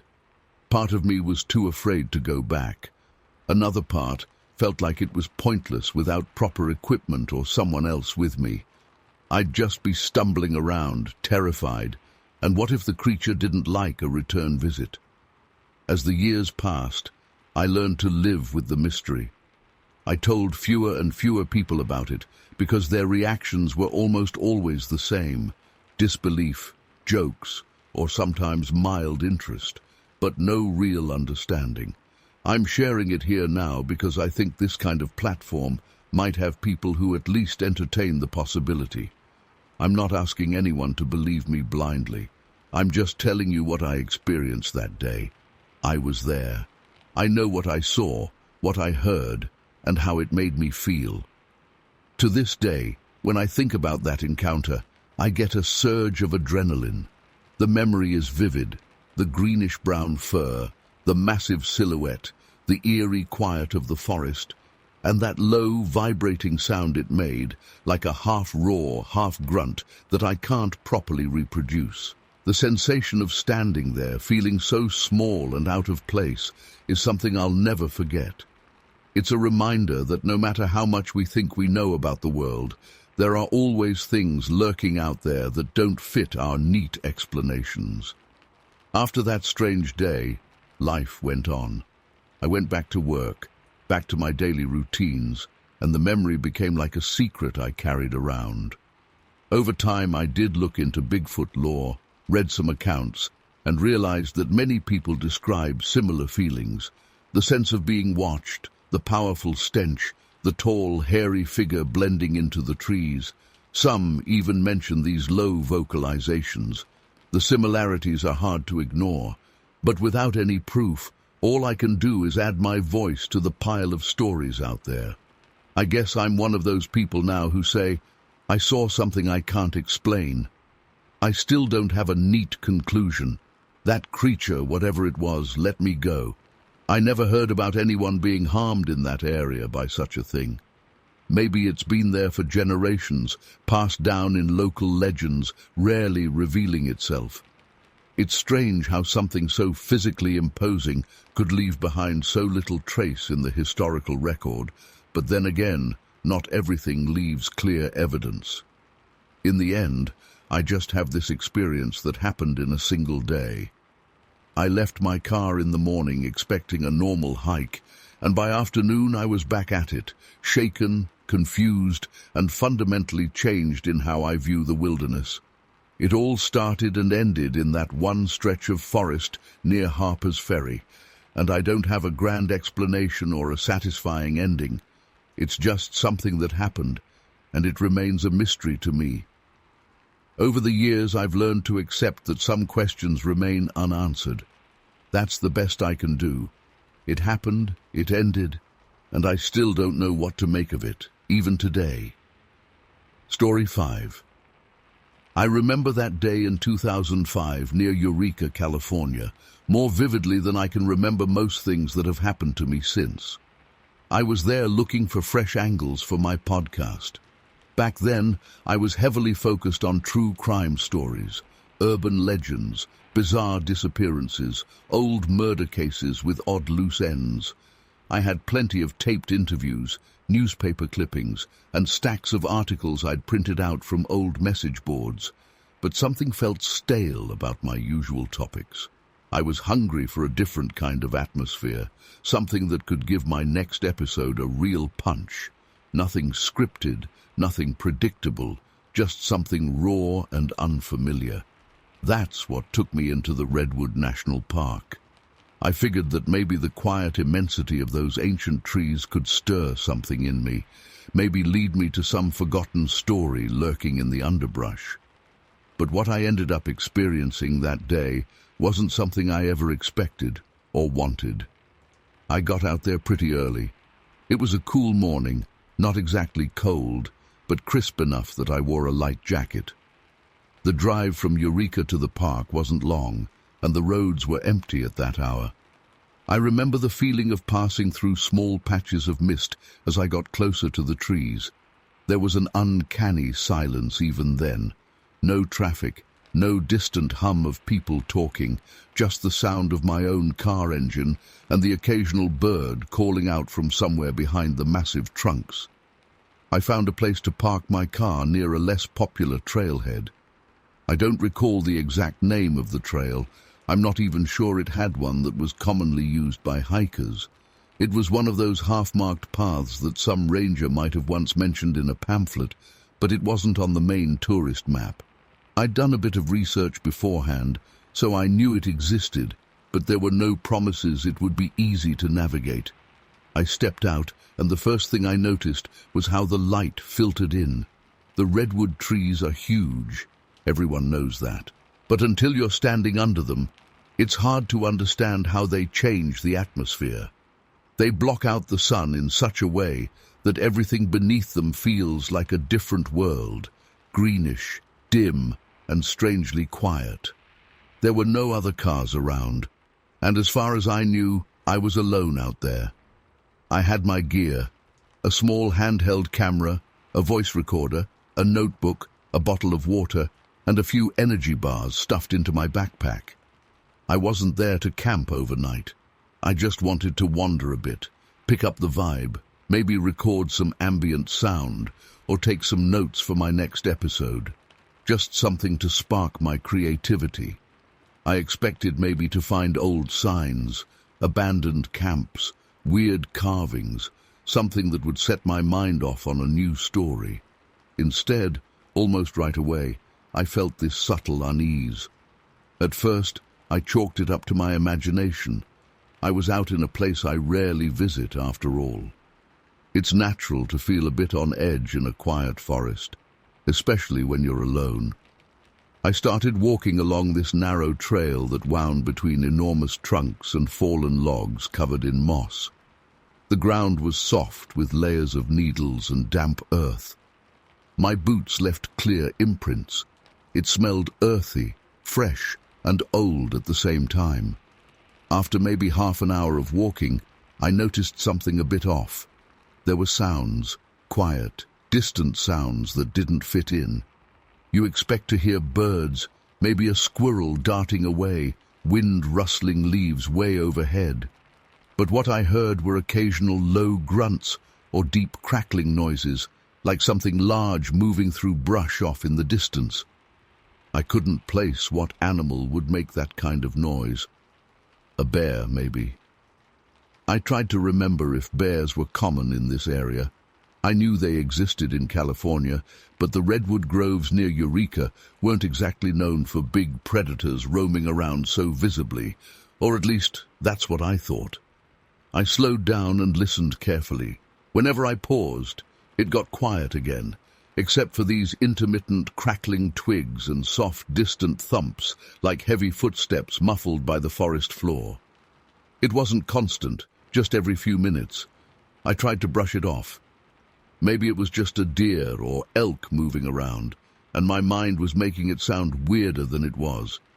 So I kept going, but I couldn't shake the feeling that something was off. The deeper I went, the stranger I felt.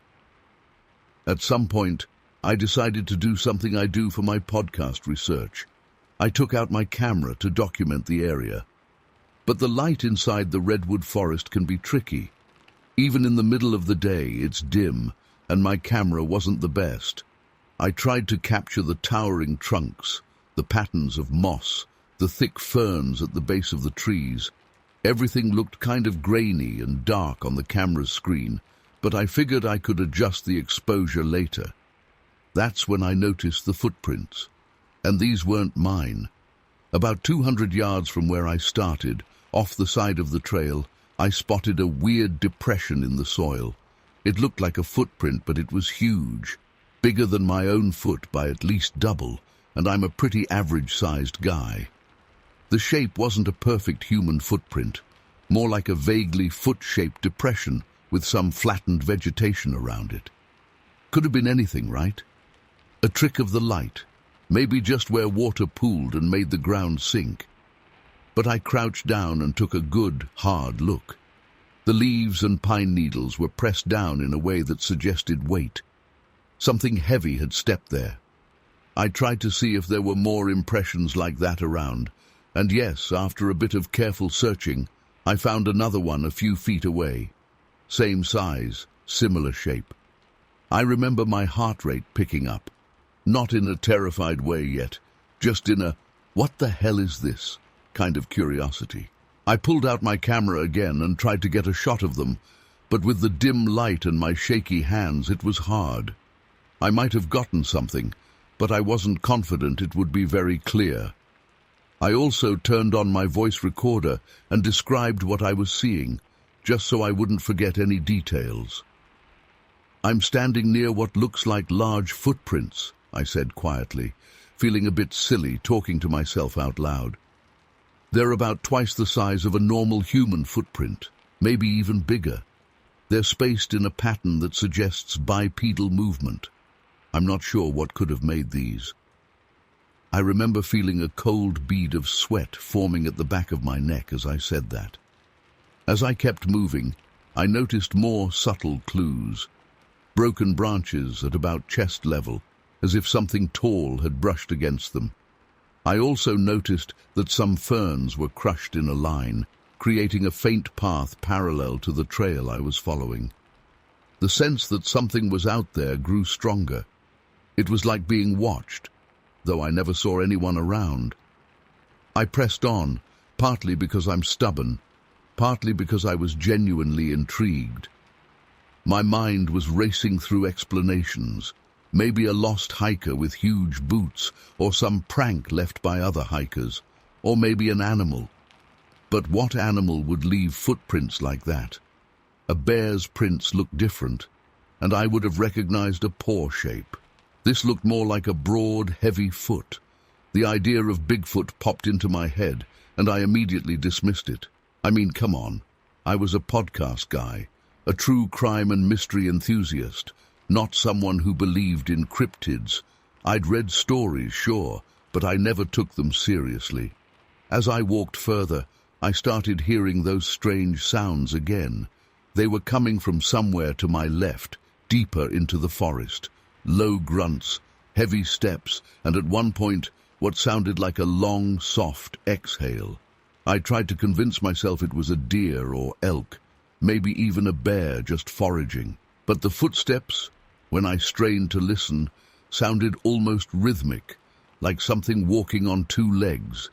It was subtle, but once I got that idea in my head, I couldn't unhear it.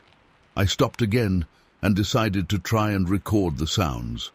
I raised my camera in the direction of where I thought I heard the noises and hit the record button. I zoomed in, not that there was much to see, just a tangle of trees, shrubs, and logs. I whispered to myself what I was hearing, trying to keep my voice low. The forest was so quiet that even my whisper felt loud. Then, just as I was about to shut off the camera and move on, I saw something between two giant redwood trunks. It was only for a split second, but I'm absolutely certain I saw it. It was tall, dark, and covered in hair. The shape was humanoid, but broader than any human I've ever seen. Its head was kind of conical, or maybe that was just the fur pattern. I couldn't see details of the face from that distance, but I saw eyes. Two eyes reflecting a bit of the dim light. The figure was partially hidden behind a trunk, peeking out. I froze, my heart literally hammering in my chest. My mind went blank for a second. I didn't scream, I didn't run. I just stood there, stunned, holding the camera pointing in its general direction. I don't even know if I got it on video. It was so fast. It jerked back behind the trunk as soon as I noticed it. I must have stood there for maybe 30 seconds, just breathing slowly, trying not to make noise. I felt like I was an intruder in someone's home, caught off guard. The forest felt heavier, the silence somehow more oppressive. I took a small step backward, keeping my eyes fixed on that area. I wanted to see it again, to confirm I wasn't hallucinating. But nothing happened for a while. Just silence. And then another faint crack in the distance, as if something large was moving away. I decided then that I needed to leave. My curiosity was still there, but my survival instincts kicked in. I felt like I was in over my head. The thought that it could be a Bigfoot or some unknown creature was now more than just a passing joke in my mind. I didn't want to provoke it. I didn't want to find out if it was territorial or if it might attack if cornered. I just wanted to get out quietly, calmly, without triggering whatever it was that I saw. I remember thinking, if this thing is real, it might not appreciate me snooping around. So I started moving back toward where I came from, walking very slowly and trying to avoid making noise. My camera was still in my hand, but I didn't even bother checking the footage yet. My mouth felt dry, and every small sound I made felt too loud. About halfway back, I heard something behind me, a soft rustle. I turned my head slightly, and for a split second, I saw movement among the ferns. It was low, as if something was crouching or crawling. I didn't get a good look, just a blur of dark fur. My heart jumped again, and I forced myself to keep walking, no sudden moves. I can't explain the feeling of vulnerability I felt. I've been in risky situations before, interviewing shady people in bad neighborhoods, following leads into abandoned buildings. But this was different. This was raw nature, something unknown and beyond my frame of reference. I had no idea if this creature understood me, if it had any intention of harming me, or if it was just curious.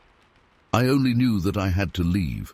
The fact that it had shown itself, even briefly, told me it was aware of me. This wasn't a random animal minding its own business. It had watched me, chosen to show itself, and then vanish. It took me a while to reach my car. Time felt strange in that forest. Every step felt too loud, every twig under my foot a potential trigger. I kept looking over my shoulder, expecting to see that figure again, but I never got another clear look. Maybe it had followed me at a distance, or maybe it had disappeared deeper into the woods. Once or twice I thought I heard distant thumps or grunts, but nothing was certain. My senses were on high alert, and I can't be sure I wasn't imagining half of it. Finally, I saw the spot where I had parked. My car was still there, alone, its blue paint standing out against the green and brown surroundings. I almost sighed in relief. I rushed the last few steps, opened the car door, and threw my backpack inside. Before starting the engine, I gave one last look back at the tree line. It was just trees, silent and still. No sign of whatever I had seen, just that quiet redwood forest, as if nothing had happened at all. The drive back to Eureka was tense. I kept looking in the rearview mirror, half expecting something to come bursting out of the woods. Of course, nothing did. I tried to rationalize what I had seen. Could it have been a bear standing on two legs, just for a moment?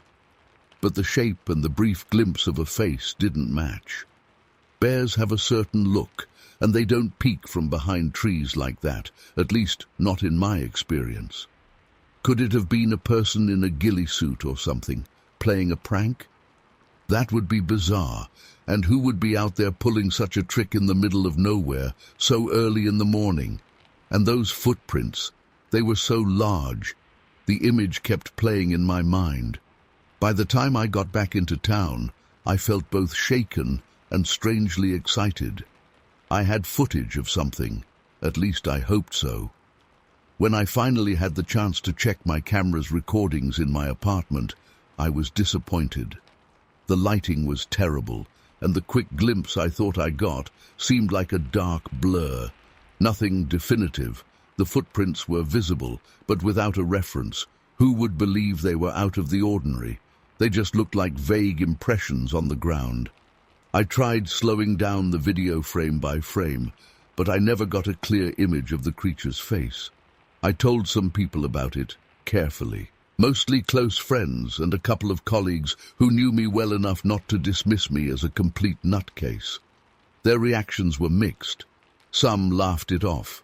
Others said that maybe I had encountered a bear and panicked. A few mentioned that there were always stories floating around about strange sightings in the redwood forests, tales of Bigfoot that never got confirmed. I didn't know what to think. I've spent my life trying to stick to facts and evidence, but here I was, with a story that sounded like pure legend. Over the next weeks, I reached out to a few cryptozoology enthusiasts and sent them the vague footage. They were excited at first, but since I had nothing concrete, interest faded quickly. Some tried to enhance the images, but the results were inconclusive.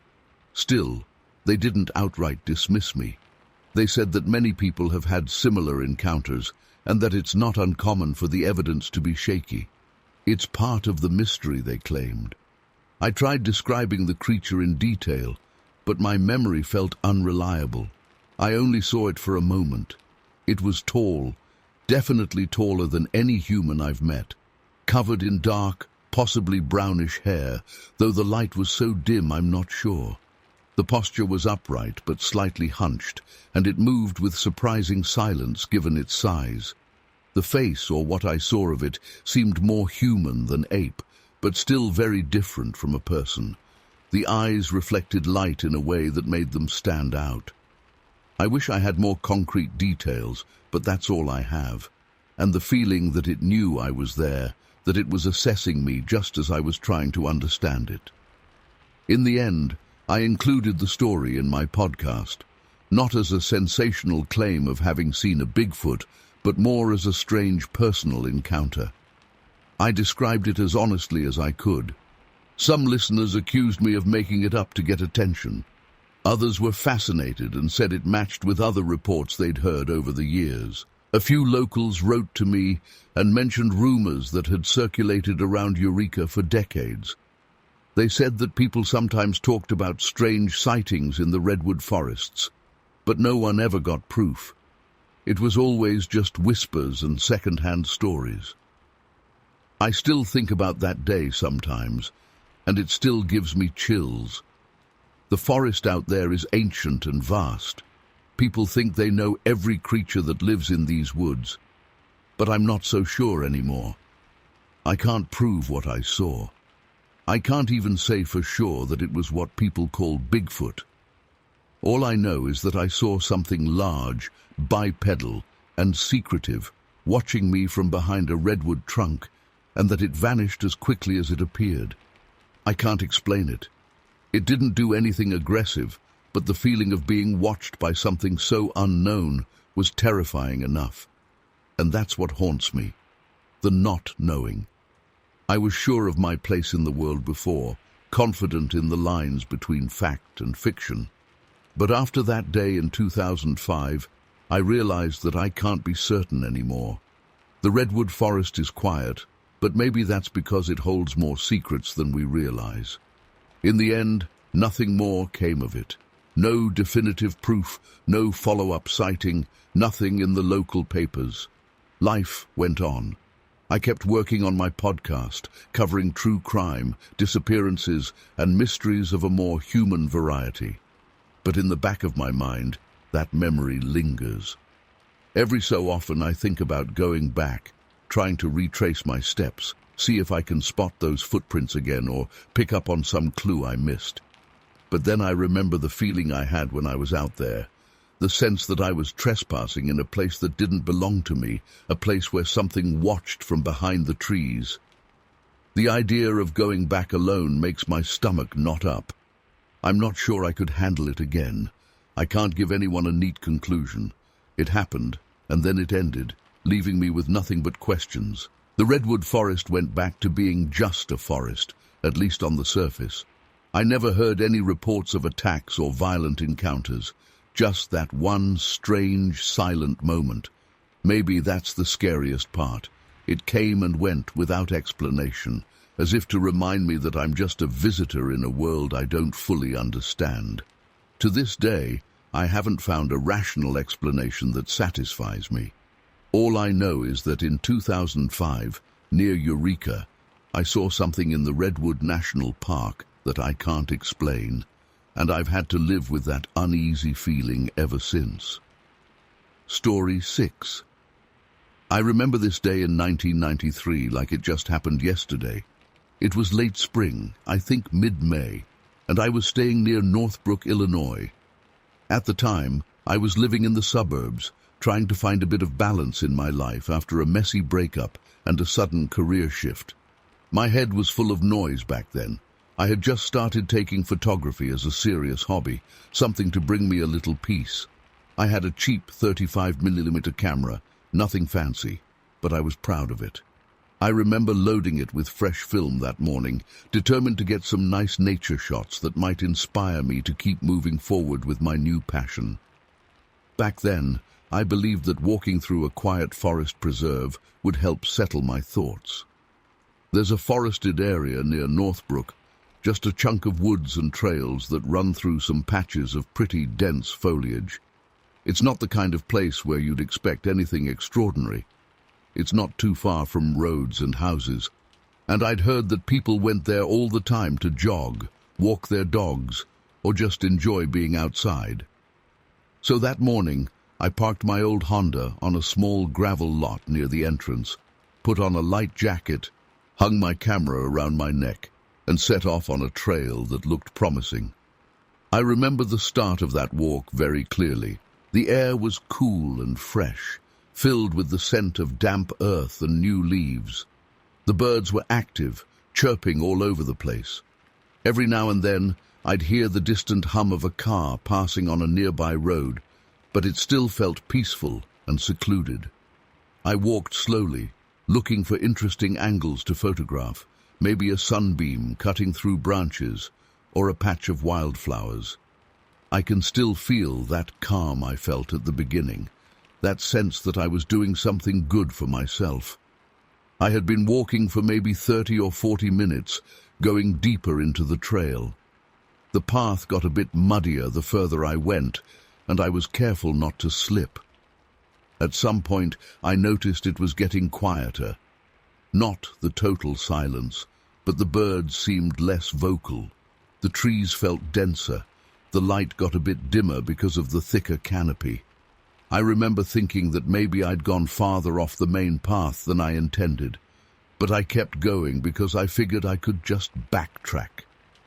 I had no plans for the rest of the day, and exploring new corners of the woods felt like a good idea. Then, at some point, I heard something unusual. It was subtle at first, just a soft crack, like a branch snapping somewhere behind me. I turned around and saw nothing. I shrugged it off, thinking maybe it was a squirrel or a raccoon. I moved forward, trying to ignore it, but I couldn't help noticing that something felt off. The forest had a certain atmosphere at that moment that made the hairs on the back of my neck stand on end. It didn't feel like I was in danger, not exactly, but it felt like I was being watched. I tried to shake that feeling, telling myself it was just my imagination. After all, I was alone and not used to spending this much time in the woods. Maybe I was just spooking myself. But then I heard something else. Heavier steps, kind of a thud against the ground, but muffled by leaves and moss. Not just once, but a rhythm. Step, pause, step, pause. The sound was subtle, but definitely there. I remember stopping completely, holding my breath, and listening as hard as I could.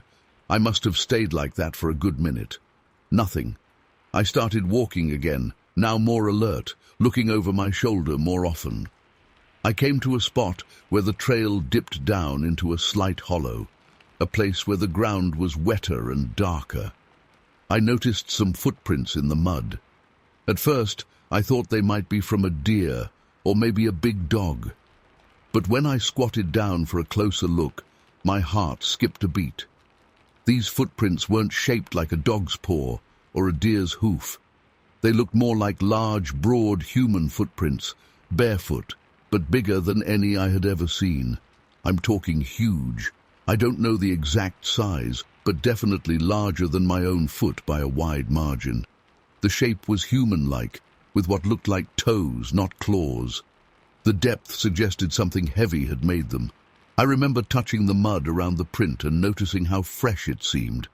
This wasn't something old. It seemed like whoever or whatever made these prints had just passed through recently.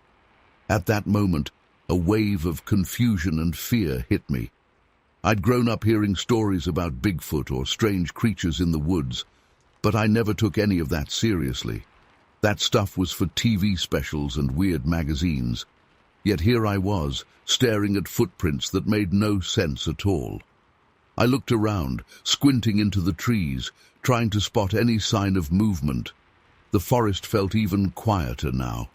It's hard to explain, but it felt like something was holding its breath out there, waiting. I decided to take a photo of the footprints. I remember fumbling with my camera. My hands were shaking a bit, so I tried to steady myself. I snapped a few shots, worried that the lighting was bad or that I wouldn't be able to capture the details. But I had to try, because who would believe me otherwise? Back in '93, we didn't have digital cameras or smartphones. You had one roll of film, and you hoped for the best. After taking the photos, I realized how tense I was. My jaw was clenched, my shoulders tight. I stood up and took a deep breath. As I started moving forward again, I heard a low sound. It was almost like a grunt or a low growl, but not exactly. It was deep and resonant, and it made me freeze in place. I couldn't pinpoint the direction it came from. The sound seemed to wrap around me, as if the trees themselves had made it. I stood there, heart pounding, and tried to stay calm. I knew I had to be careful. If there was some large animal out there, the last thing I wanted to do was provoke it. Then I caught a glimpse of movement up ahead, maybe 20 or 30 feet in front of me, partially hidden by some thick brush and tall trees. I couldn't see it clearly, but I saw something dark and large move between the trunks. I leaned forward, squinting, and took a careful step to the side to get a better angle. That's when I saw it, or rather, saw a shape, a silhouette. It looked tall, extremely tall, maybe 7 or 8 feet, covered in dark hair or fur. I couldn't see a face clearly, but I could make out the broad shoulders and the way the head was shaped. It was definitely not a deer, not a bear, and certainly not a person in normal clothing. The creature was standing partially behind a tree, as if trying to observe me without being fully exposed. My heart felt like it was going to explode out of my chest. I remember my lips going dry and my breath feeling trapped in my throat. In that moment, I realized that I might be looking at something that shouldn't exist, at least not in these woods. My mind raced with possibilities. Could it be some kind of escaped primate from a zoo or a private collector? But no, the proportions were wrong. It looked too massive and too upright. The shoulders were too broad, the stance too steady, and the way it watched me. There was an intelligence behind those eyes, even though I couldn't see them well. I could feel it. I knew it was aware of me, and it didn't seem friendly or curious in a harmless way. I slowly raised my camera again, trying to be as quiet as possible. My hands were trembling, and I felt like time had slowed down. Just as I tried to focus, the figure moved. It took a step back, deeper into the shadows. I managed to snap 1 or 2 shots, but I wasn't even sure if I had captured anything recognizable. Then it made that low sound again, a kind of rumble, like a warning. I think it wanted me to know I was on its turf, that I was pushing my luck by staying there. The sense of being watched turned into the sense of being unwelcome. I didn't know what else to do. Running felt dangerous. What if it triggered the creature to chase me? But staying put also felt stupid. I decided to back away very slowly. I took a step back, then another, never taking my eyes off where I'd last seen it. My heart was pounding in my ears. Every muscle in my body was tensed, ready to bolt if I had to. After a few steps, I turned my body slightly and started moving more quickly, trying not to make too much noise. I glanced over my shoulder again and saw nothing. It had vanished, or at least it was no longer visible. The strangest thing was that as I moved back the way I'd come, the woods seemed to return to their normal sounds. Birds started chirping again, and I heard a squirrel scuffling in some leaves. It was as if the presence of that thing had pressed a mute button on the forest. Now that I was moving away, life resumed as normal. But I was not calm. I was terrified. My mind kept replaying the shape I'd seen, the footprints in the mud, the weird grunt that made my spine crawl. When I finally made it back to the trailhead, I was drenched in sweat, even though it wasn't a hot day. I got into my car and locked the doors immediately, sitting there for a moment, trying to process what the hell had just happened. My breathing was heavy, and my heart was still racing. I remember gripping the steering wheel and thinking, what was that thing? I felt shaky and unsettled. I wasn't sure if I should go to the police or talk to a park ranger. But what would I say? I saw a giant, hairy creature in the woods. I decided to drive back into town. Once I was there, I tried telling a few people about it. Some neighbors, a shop owner I knew casually. Their reactions were mixed. Some looked at me like I was losing my mind. Others got this strange look in their eyes, as if I'd tapped into some old local story they'd heard from their grandparents. I remember one older guy who ran a small convenience store just outside Northbrook, giving me a knowing nod and saying something like, "I've heard tales from the old days, but never seen it myself." He didn't seem too eager to talk more about it.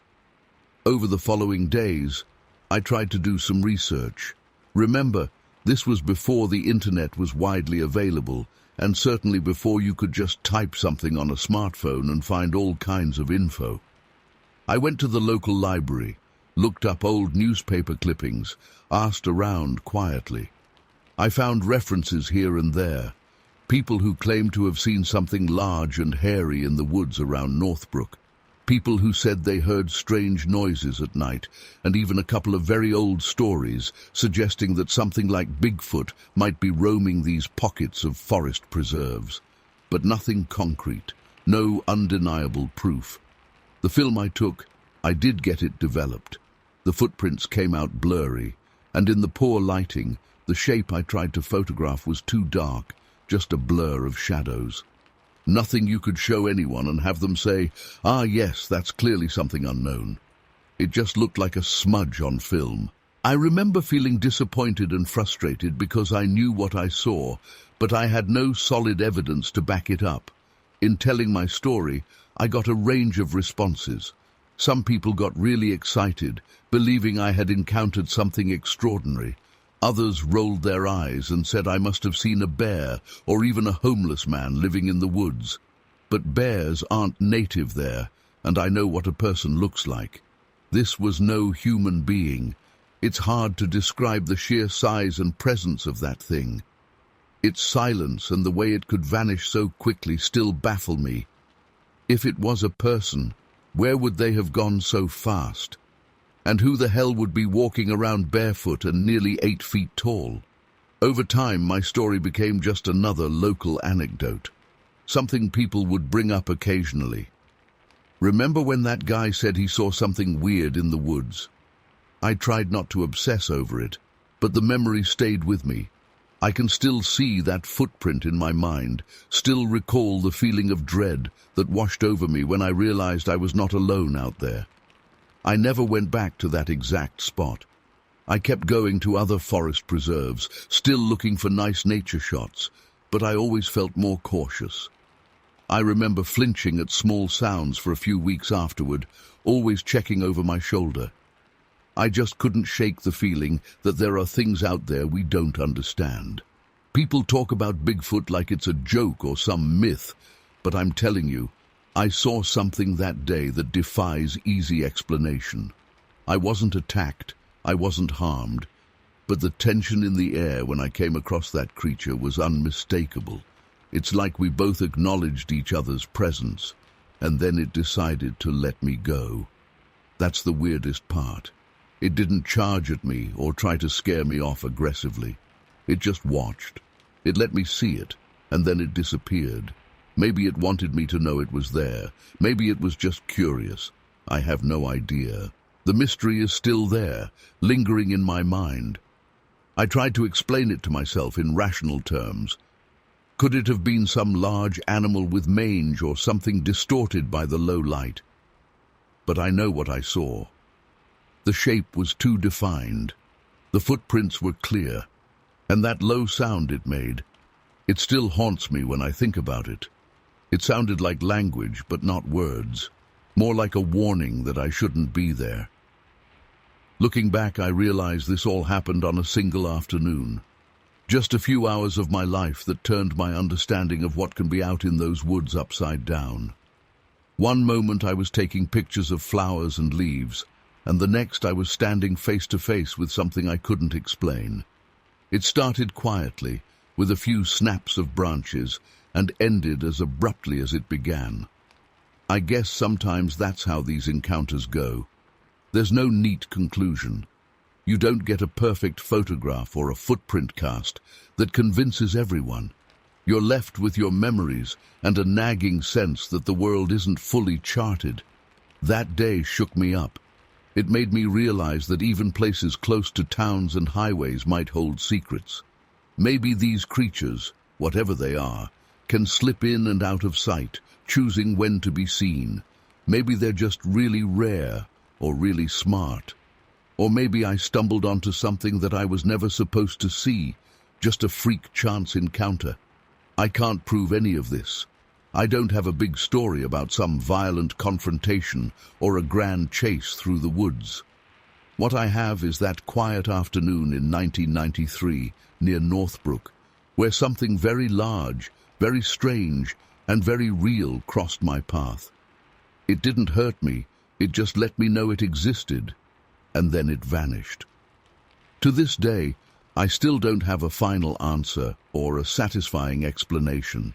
It's just this weird memory I carry around, a reminder that not everything fits nicely into the world we think we know. Over the years, I heard a few more whispered stories, unconfirmed sightings, odd noises in the night, but nothing that gave me closure.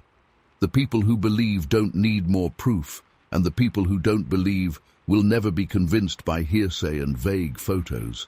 So it sits in this strange middle ground, part of the local folklore that some laugh at and some take seriously. I guess that's all I can really say.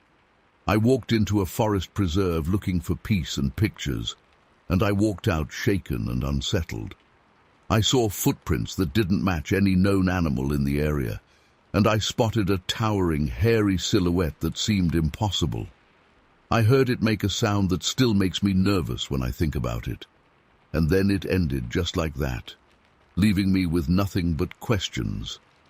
If I close my eyes right now, I can still see that muddy print in the ground, still smell the wet leaves, and hear the sudden silence of the woods when I realized I wasn't alone. I can still feel my heart pounding, my hands shaking, and the sweat gathering at my temples. I can still feel the exact moment I locked eyes with that figure, even though I couldn't fully see its face. Something passed between us. Fear, curiosity, a mutual awareness that two worlds were colliding for a brief moment. After all these years, I have no neat story to tie it all up. No official explanation. No sense of closure. That's the frustrating and thrilling part of it. It happened. I know it did. And then life went on.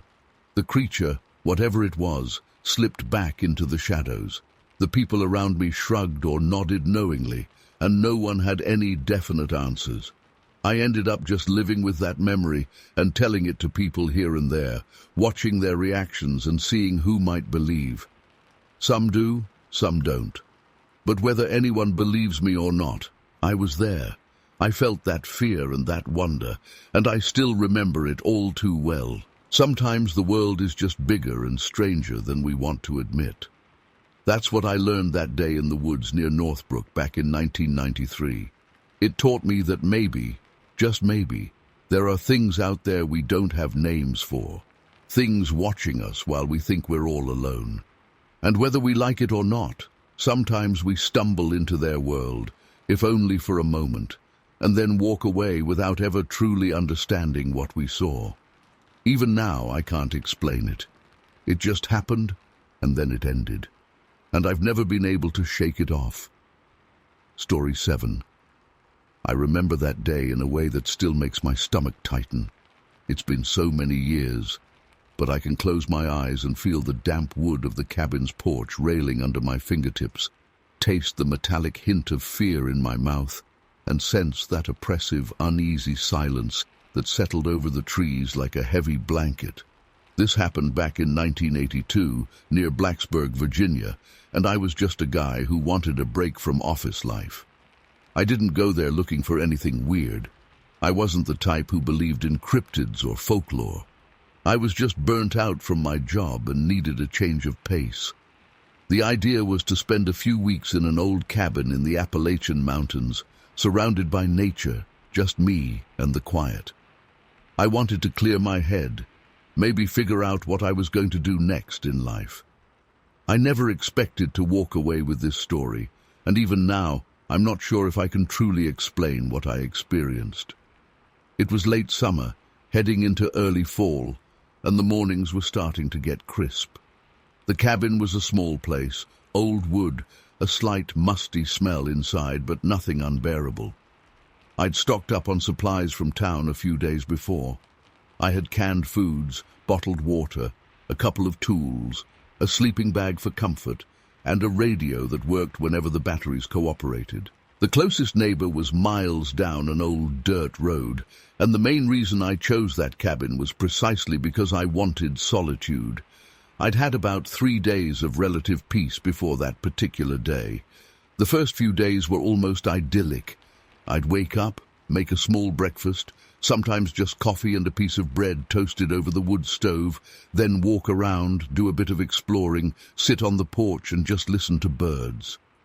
But over those first few days, I started noticing small, odd things.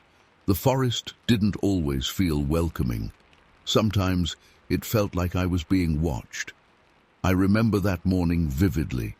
I stepped outside right after sunrise, intending to walk to a nearby stream to fill a couple of water containers. The light was still soft, and the forest had that golden glow. But the first strange thing I noticed was a series of small, twisted branches arranged near the cabin's side wall. They weren't just random fallen sticks. They looked deliberately placed, kind of jammed into the ground at odd angles. I'm no tracker or anything, but it didn't look natural. I remember standing there for a good minute, just staring at these twisted pieces of wood and wondering what kind of animal or person would bother doing that. It gave me a weird feeling I couldn't shake off. I tried to brush it off. Maybe some wind or storm had done something weird, or maybe some animal was messing around, though I couldn't figure out which would do that. I decided to ignore it for the time being. I still needed water. On my walk down the slope toward the stream, I kept feeling like the forest was quieter than normal. The day before, I'd heard all kinds of birds, seen squirrels darting around, even startled a fox at one point. But this morning, it seemed like the entire forest was holding its breath. The only sounds I noticed were my own footsteps on the leaves and the distant trickle of water. I kept scanning around, looking for something that might explain this hush. Nothing. Just trees and shrubs. But that silence got under my skin. It's not something you can easily explain. In a forest, silence feels unnatural, because there's always something rustling around. Yet here I was, alone, hearing only my heartbeat and my boots pressing down on the ground. I reached the stream, knelt down, and started filling my containers. The water was ice cold, and I remember splashing a bit on my face, hoping to shake off the uneasy feeling. As I straightened up, I saw something on the opposite bank, maybe 20 feet away. It looked like a footprint, a single track in the soft soil at the water's edge. It was large, much larger than my own foot, and it had a strange shape, like a broad, almost human-like footprint, but far bigger. I stood there for a moment, staring at it, trying to think of what animal could have made that. A bear print can look somewhat human at a glance, but I'd seen bear prints before, and they usually have identifiable claw marks. This looked different, broader, and I didn't see distinct claw imprints, just a large, vague shape, that was definitely not my imagination. I'm not going to lie. I started to feel genuinely uneasy. I told myself that maybe it was just a distorted bear print or something else entirely. After all, I'm not a wilderness expert. Still, I couldn't shake the feeling that something large had been walking along that stream. I moved away and headed back to the cabin, carrying the containers as fast as I could without spilling. The silence accompanied me all the way. When I got back, I placed the containers inside and took a few moments to gather myself. I had a cassette tape recorder with me that I'd brought to record my thoughts during this sabbatical, let's call it. But after the weird branches and the footprint, I had a sudden urge to document more than just my thoughts. I wanted to capture sounds, maybe try to prove to myself that something odd was happening. I set the recorder near a window, facing the forest. I had a small microphone extension that I could hang just outside. I left it running as I went about my day, half hoping I'd record some kind of animal noise that I could later identify. As the morning turned into midday, the atmosphere didn't lighten up. Normally by noon, the forest comes alive. You hear birds calling out, maybe some insects buzzing around. But that day felt heavy and silent. I ate a quick lunch of canned beans and crackers and tried reading a book. I remember trying to focus on the words, but finding myself constantly drifting off, my ears straining for any sound outside. At some point, I decided to walk around the perimeter of the cabin. I wanted to see if there were any more strange twig arrangements or footprints. Slowly, I circled the cabin, scanning the ground. That's when I noticed scratches on a tree trunk not far from the porch. These weren't bear claw marks. They were too uneven, too random. Some looked almost like someone had taken a thick branch and raked it across the bark repeatedly. I touched the marks. The bark felt rough, and some of the scratches looked fresh. I looked around, half expecting to see someone hiding, watching me. Nothing. Just trees and shadows. I started to feel like I was being toyed with. That's the best way I can describe it. Like something knew I was here and was leaving signs on purpose.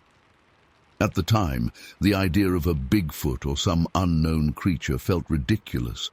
I wasn't the kind of person who bought into legends, but I couldn't deny that something strange was going on.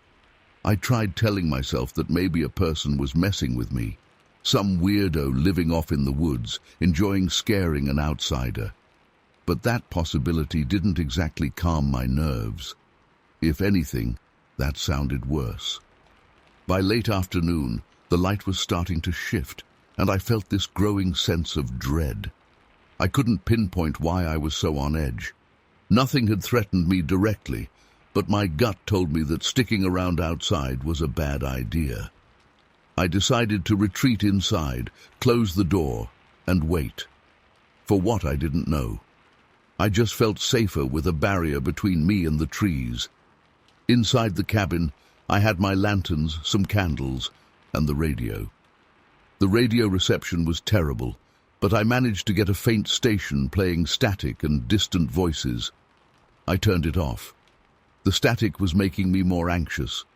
As dusk approached, I started hearing soft rustling outside. Finally, a sound. But it wasn't reassuring. It sounded like something large moving slowly through undergrowth, careful and deliberate. I crept to the window and peered out. The trees were still mostly silhouettes in the fading light, and I couldn't see anything clearly.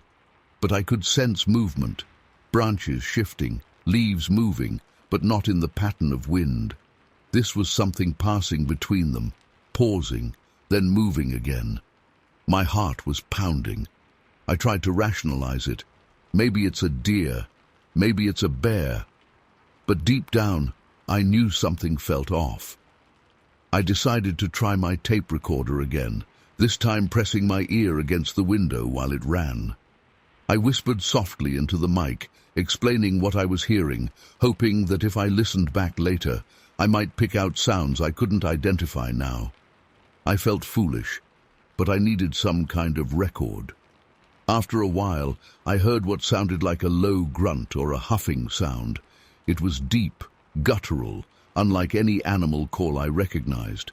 It wasn't a roar, not loud, but it felt intentional, as if it was testing, probing, seeing if I would respond. I held my breath. The hair on my arms stood on end. I remember gripping the windowsill so hard my knuckles went white. Then I saw it, just a glimpse at first. Something large and dark passing between two trees, maybe 30 yards out. It moved smoothly, silently, and for a second I thought my mind was playing tricks. But as my eyes adjusted, I caught another glimpse. This thing was tall, covered in dark hair or fur, and it moved with a kind of quiet grace that I wouldn't expect from something so big.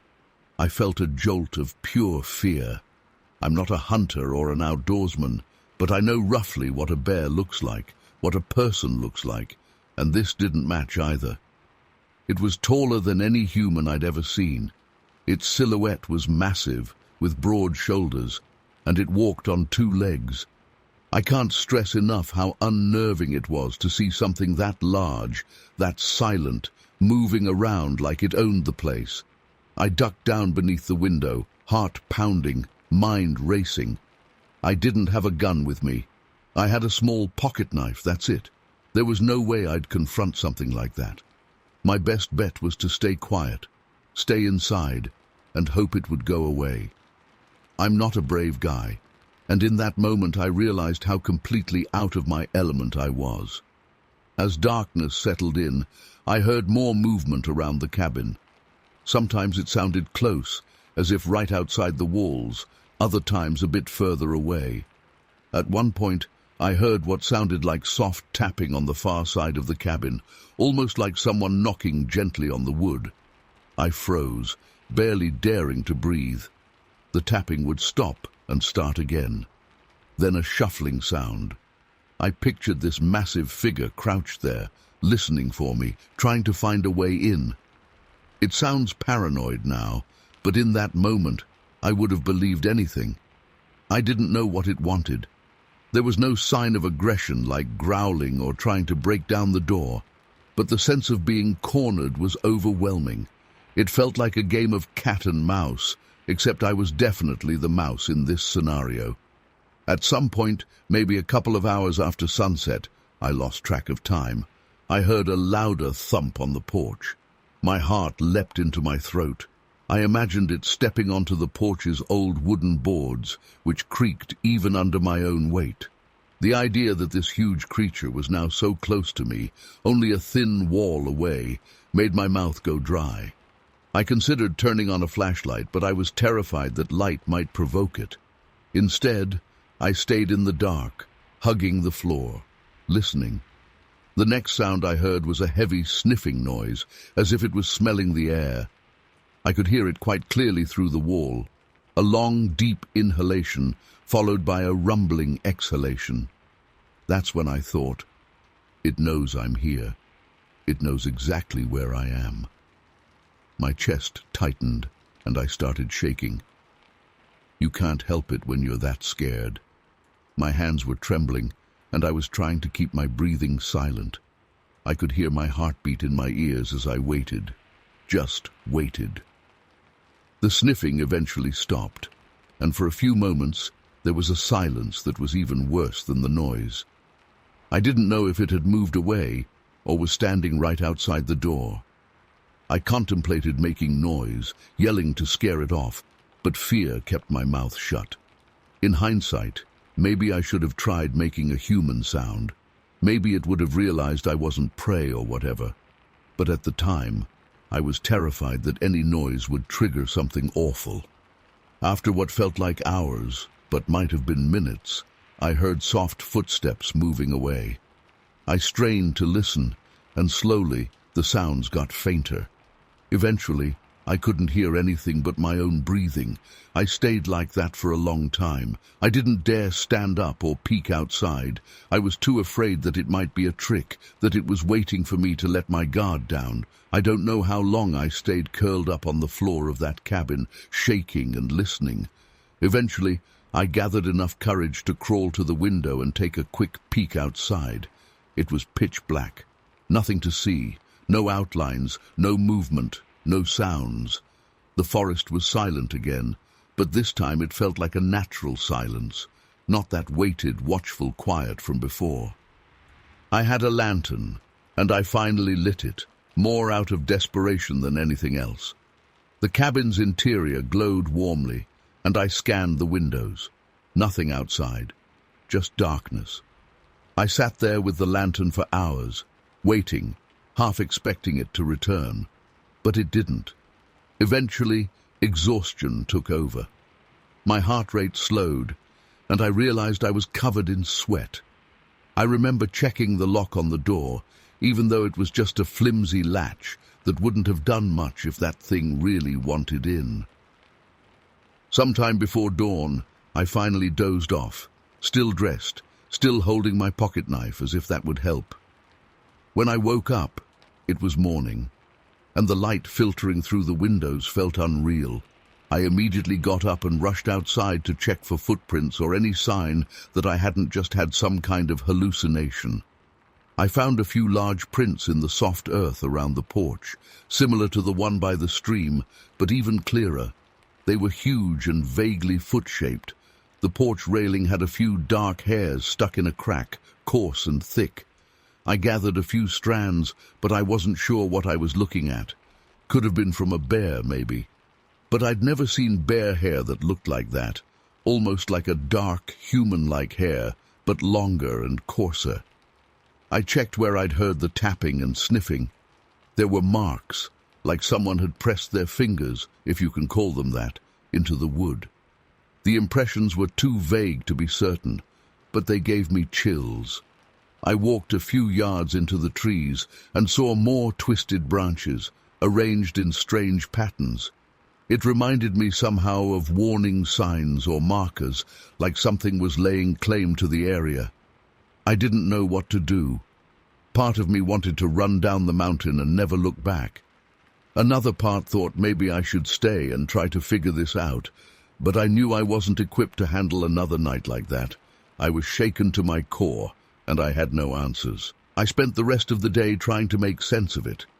I played back my tape recorder and heard faint rustling, a soft grunt maybe, but nothing definitive. I couldn't prove what I'd seen. No one would believe me. Hell, I almost didn't believe myself. I ended up leaving a couple of days earlier than planned. I just couldn't relax there anymore. When I got back to town, I tried telling a few people what I'd experienced. Some laughed, some gave me skeptical looks, and a few old-timers kind of nodded like they'd heard rumors of such things before. I never got a solid explanation. Over the years I've read about Bigfoot sightings, and maybe that's what it was. I don't know. I just know that something huge, intelligent and stealthy was outside my cabin that night, and it acted in a way that scared me more than I ever thought possible. It didn't attack me, but it made it very clear that I was on its turf, and that it could do what it wanted without me ever really seeing it clearly or stopping it. Today, I still think about that night sometimes. The memory hasn't faded. I can still feel the weight of that silence, the fear prickling at my neck, the disbelief and confusion washing over me. I've been out in the woods since then, but never quite so far from civilization, never again with that naive sense of security. I've learned to accept that there are things out there we don't understand. Maybe it was some undiscovered species, maybe it was something else entirely. I honestly don't know. What I do know is that the experience changed me. I went up there tired of my routine life and expecting a peaceful escape.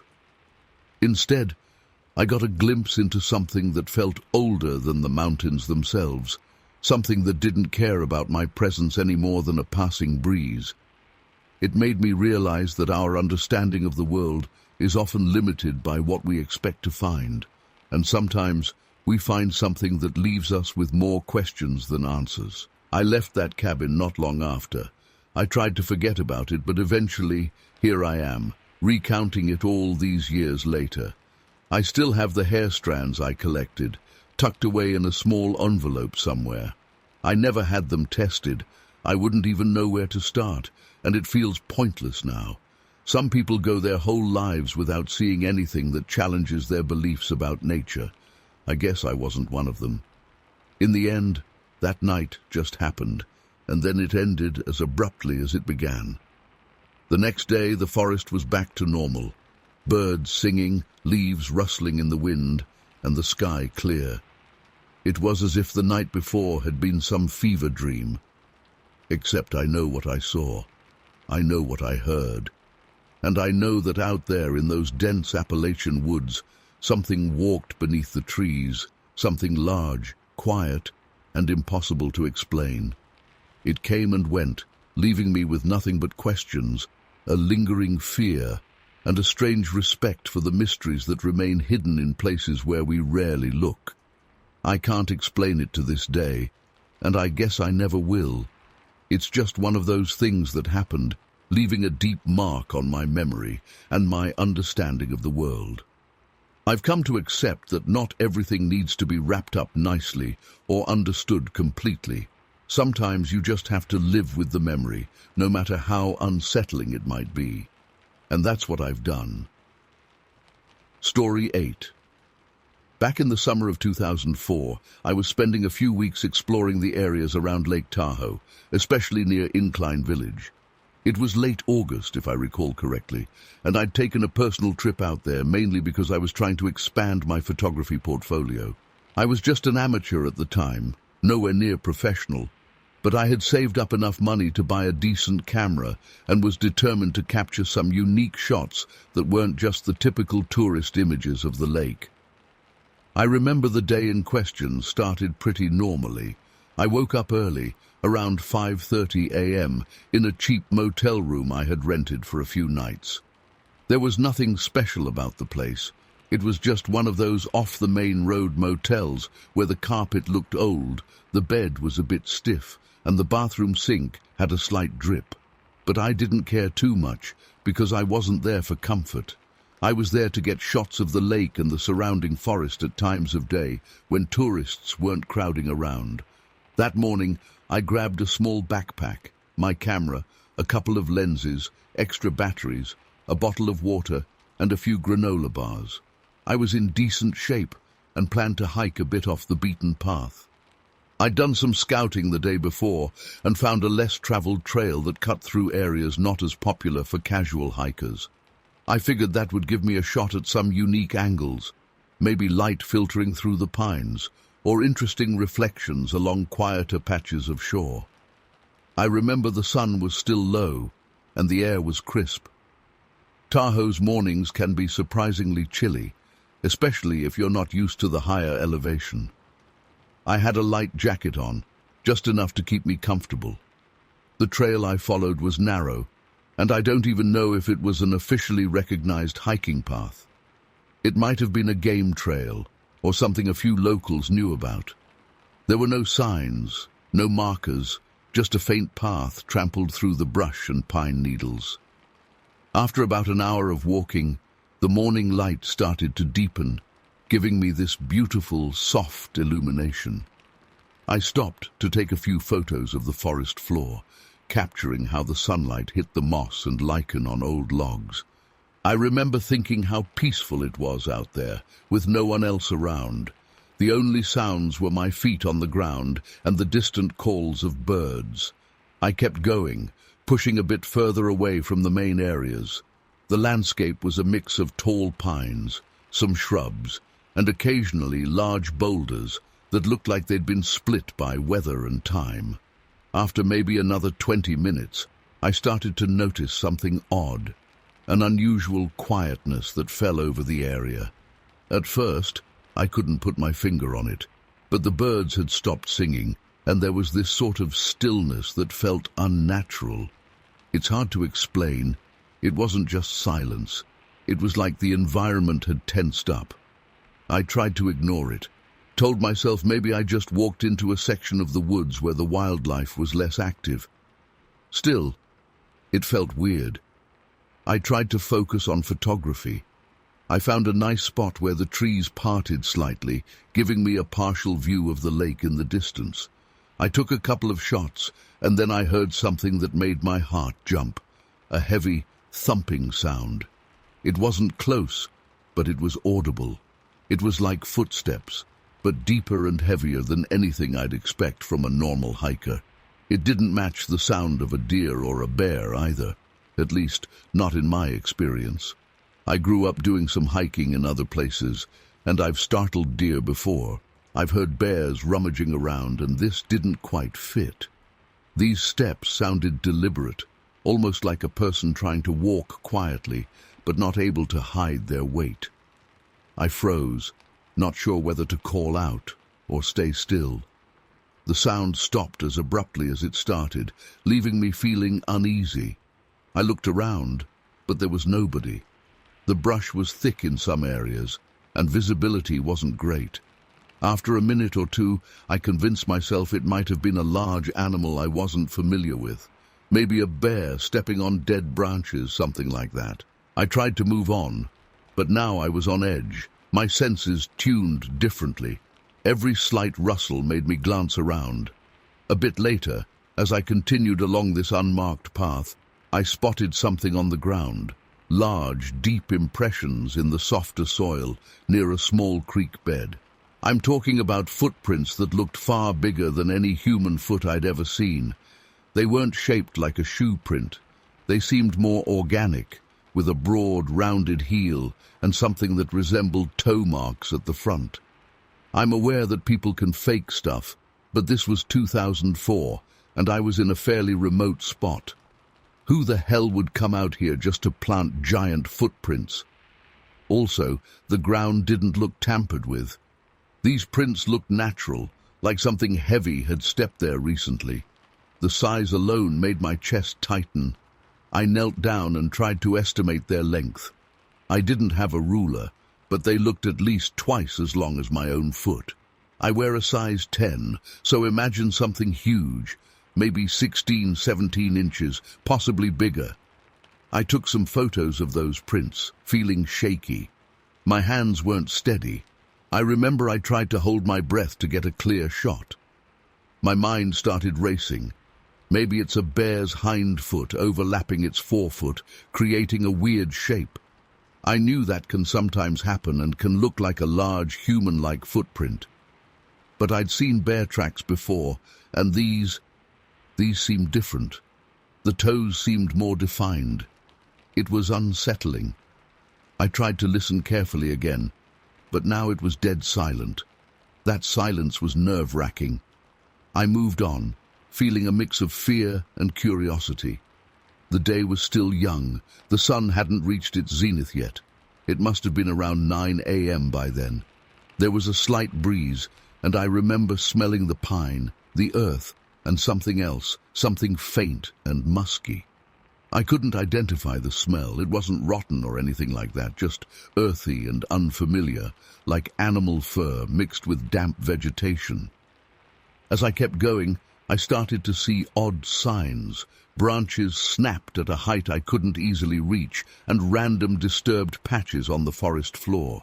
Nothing that screamed monster, but enough oddities to raise the hairs on my neck. At some point, I stopped trying to rationalize too much. I'd heard stories growing up, everyone has, about creatures in the woods, but I never took them seriously. Now, seeing these tracks and feeling watched, I don't know, something about that day felt different. I was alone, far from any main trail, and that fact was starting to weigh on me. Then I heard another noise, closer this time, a distinct crack of a branch under weight. I spun around and saw something move between the trees. It was fast, and I couldn't fully register what it was. It wasn't just a fleeting shadow. I saw a form, large and covered in something dark, either hair or fur. It moved in a smooth, controlled way, not like a bear crashing through undergrowth, but more like something used to moving quietly. I caught just a glimpse of a broad back and a shoulder, maybe an arm. It was upright, taller than a man, much taller. I'm about 5'9", and this thing, at a glance, was well over 7 feet, maybe more. The size threw me off completely. Before I could lift my camera, it was gone behind a cluster of pines. My heart was pounding. I'm not a confrontational person, and I'd never dealt with anything like this. Honestly, my first instinct was to leave, yet a part of me wanted to get a photo. The fear was intense, but the curiosity was also overpowering. I told myself, I'm here already, and maybe this is some rare animal. And this is what I was really starting to think, maybe it's that legendary creature people talk about. Bigfoot, Sasquatch, whatever you want to call it. I never believed in that kind of thing, but right then, I couldn't deny what I'd just seen. It was no bear. Bears move differently, their posture is different, and even standing on hind legs, a bear doesn't look like a tall, broad-shouldered figure striding smoothly between trees. This looked more like a huge, hairy human shape, but distinctly not human. I lowered my body and tried to move quietly, hoping to see it again. I felt ridiculous, like some wannabe cryptid hunter, but fear was driving me to confirm what I'd seen. I didn't call out, I didn't make noise, I just crept forward, raising my camera slowly, scanning between trunks and leaves. I stepped carefully on moss and soft dirt, to minimize sound. There was a tension in the air like I've never felt. My stomach was in knots, and I remember my palms sweating despite the cool morning air. Then I saw it again, at maybe 50 feet away, partially obscured behind a thicket. It was facing away at first, then turned its head just slightly, enough for me to catch a profile. I remember it was covered in dark brown hair, thick, not matted, but sort of dense-looking. The face was partly hidden by the foliage, but I could see a shape that was not an animal muzzle. It had more of a flat face, less pronounced snout than a bear or anything like that, and there seemed to be some expression there. I swear to God, I felt like it knew I was there. Its posture was odd, upright, powerful shoulders, long arms. I could barely breathe. I lifted the camera and tried to take a picture, but the thing moved. It stepped behind a thicker grove of trees and vanished. The shutter clicked a few times, but I wasn't sure if I'd gotten anything useful. My nerves were shot. Every instinct in me said I should leave right then. This wasn't a regular animal, and I had no idea how it would react if it saw me clearly. I'd already pushed my luck. I decided to back away, slow and steady. As I moved, I thought I heard a low grunt or huffing noise. Not loud, not aggressive, but definitely aware of my presence. I didn't run. I've always known you never run when you feel threatened in the wild. It can trigger a chase response. Instead, I just moved carefully, step by step, trying not to make noise, until I felt I was a safer distance away. Once I hit a part of the forest that I recognized, closer to where I started, I picked up my pace and left the area entirely. I can't describe the relief I felt when I emerged near a more familiar trail and eventually back towards civilization. The whole event might have spanned just a couple of hours from the time I set out to when I returned, but it felt like a lifetime. When I got back into Incline Village, I went straight to my motel room. I locked the door, sat on the bed, and tried to process what happened. My heart was still racing. I had to see if the camera caught anything. I connected it to my laptop, an old, bulky thing, and looked through the photos. Most were just trees, forest floors, random shots of footprints. The shots I took in the direction of the creature were disappointing. I could see something, a dark shape, but nothing definitive. Just a vague, tall figure, mostly obscured by leaves and branches. Anyone looking at these would think it was just a trick of the light, or a person in dark clothing. As for the footprints I captured, They were clearer, but still, without scale or reference, they might not convince anyone. I was too shaken to just shrug it off, though. I went out later in the afternoon to get some food at a small diner not far from where I was staying. I tried to act normal, but my mind was spinning. I overheard some locals chatting about random stuff and considered asking them if they'd ever seen anything weird in the woods. Eventually, I mustered the courage and casually mentioned I'd seen strange footprints out on a trail. They shrugged it off. Some chuckled, some just said lots of animals roam out there, nothing special. But one guy, older, told me in a low voice that there have always been stories, whispers really, of something big and hairy roaming around the forest near Tahoe. Not just in Nevada, but up and down the Sierra Nevada mountains, people occasionally talk about seeing something they can't explain. This didn't calm me down. Instead, it just made it harder to dismiss what I saw. A trick of the light wouldn't leave footprints. A bear wouldn't stand upright and move like that. And a human. Who would be wandering deep in the woods, silently stalking around at that height, covered in hair? None of it added up. That evening I tried to do some quick research online. There wasn't nearly as much information back then as there is today, but I found a few old posts and some vague references to sightings of large, human-like creatures in wooded areas around North America. Most people dismiss these stories as nonsense. Over the next couple of days, I tried to get some local perspectives. A few more people said they'd heard rumors, and a handful mentioned Bigfoot stories. Many laughed it off, but some had that look in their eye that said they believed in something out there. As for me, I never went back to that spot. I stuck to more familiar trails closer to the main roads. I didn't get any more weird experiences, but I couldn't shake the feeling that I'd stepped into a secret world for a brief moment. I couldn't forget the silence, the footprints, the way that creature moved. I kept replaying the moment in my head when I saw it turn its head slightly, as if to look at me. There was intelligence there. Something not purely animal. The whole encounter felt charged with tension, but also strangely calm. It never attacked me, never made a direct threatening move. It just let me see it for a second, then vanished. When I finally left Incline Village a few days later, I couldn't wait to share my story with a few friends back home. Of course, when I told them, most were skeptical. I expected that. The photos I had didn't help much. They were too unclear. If anything, people just said maybe it was a person wearing a ghillie suit, or maybe I was mistaken, seeing shapes in the brush. But I was there. I know what I felt, what I saw. Nothing about that day felt staged or imaginary.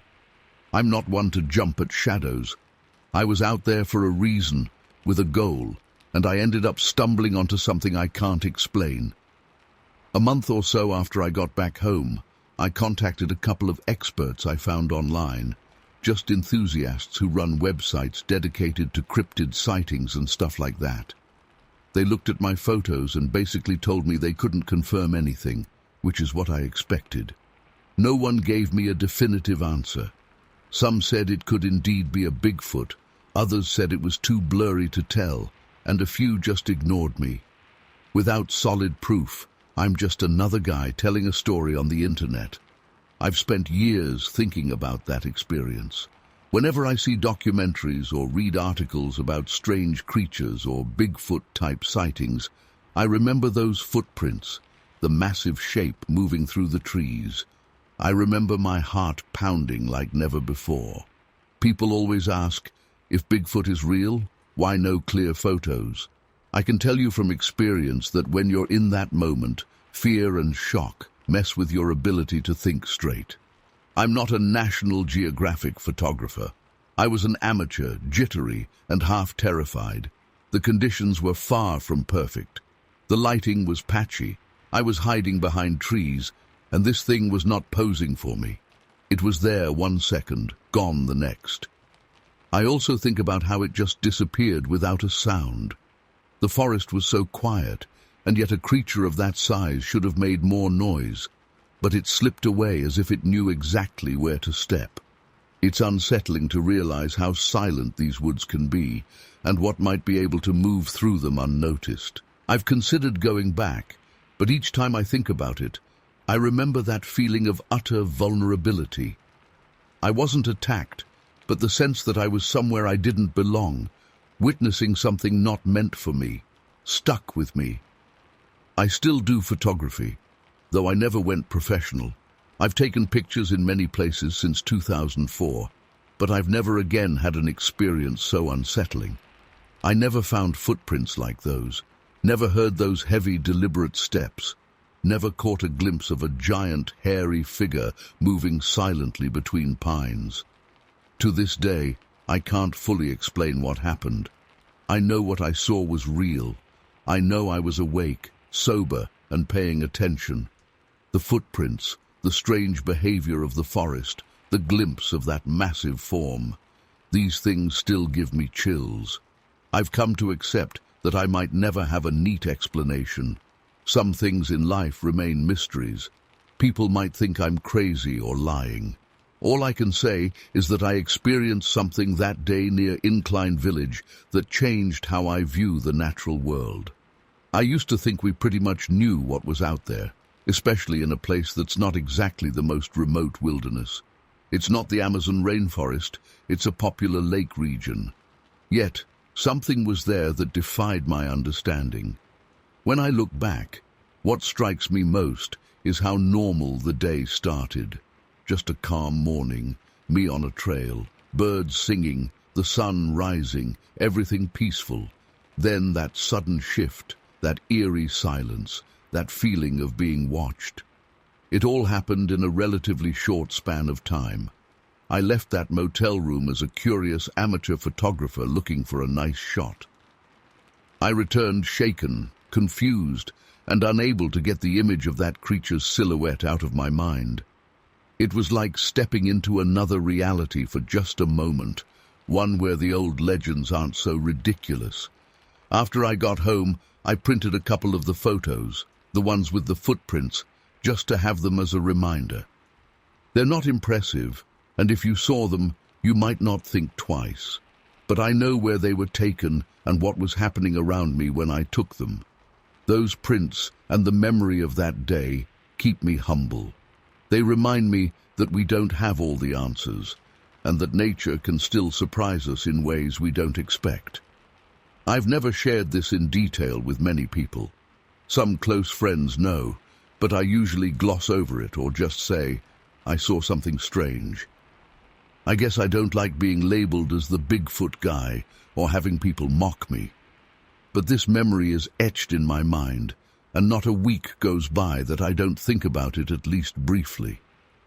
Every time I see a documentary on unexplained creatures or a news article about mysterious sightings, I remember my own experience. I don't know if what I saw was really a Bigfoot. Maybe it was just a very unusual animal. But whatever it wasn't something ordinary. It made no sense to me then, and it still doesn't now. In the end, nothing dramatic happened. I wasn't chased, I wasn't hurt, I wasn't screamed at by this creature. There was no Hollywood-style confrontation. It was just a moment of contact, a brief crossing of paths that left me shaken and uncertain. After it left and I left, the world returned to normal. The next day, tourists were enjoying Lake Tahoe as always, unaware of what I might have seen deep in those woods. I guess that's how these things go. They happen suddenly, unexpectedly, and then they're gone, leaving you with questions and a memory that won't fade. I still have those photos stored on a hard drive somewhere. Occasionally I look at them, hoping maybe this time I'll see something clearer, but I never do. I see trees, leaves, shadows, and maybe a hint of something in the distance. Without the context of that morning, they mean nothing. But with the context, they represent one of the strangest and most unsettling experiences of my life. I don't have a neat conclusion. The creature didn't return. I didn't find any definitive proof, and no expert was able to give me an explanation. All I have is that memory, the quiet footprints, the huge silhouette, and the feeling of being watched by something that shouldn't exist, at least not according to most people. It ended as quietly as it began, with me walking out of the forest, adrenaline rushing, heart pounding, and head full of questions that, to this day, remain unanswered. Story 9. I remember that night so vividly, even though it happened decades ago. I'm not much of a writer, and I've never really shared this publicly before, but after all these years, I still can't shake the feeling that what I saw out there was something we weren't meant to understand. It was the summer of 1989, and I was working as a patrol officer in Waterloo, Illinois. Waterloo was quiet back then, and honestly, it's probably still pretty quiet now. We prided ourselves on knowing just about everyone who lived there. Most evenings were uneventful, a few kids driving too fast on back roads, maybe a bar fight on a bad night, but nothing that would keep me awake after my shift. There was a comfort in that routine, in knowing what to expect. But then that night came, and it shattered all my assumptions about what was lurking in the dark fields and forests around our town. I'd been on duty that evening, but things were so calm that I stopped for a cup of coffee at a local diner just before midnight. I still remember the place. It had one of those old neon signs that buzzed quietly, fluorescent lights that cast a yellowish glow across the parking lot. Inside, I sat at the counter and sipped a coffee, trying to stave off that creeping fatigue that sets in when you've been driving empty roads for hours. There were a couple of other guys in there, not cops, just regulars you'd see around town, and they were talking in these low, hushed tones. At first, I didn't pay attention. People love to gossip. It's human nature, especially in a small town. But something in their tone caught my ear. It wasn't casual chatter. It was anxious and subdued, like they were afraid someone might overhear and laugh at them, or worse, believe them.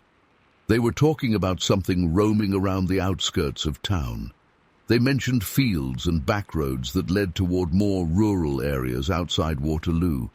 They said farmers had spotted something huge and hairy moving through their property late at night.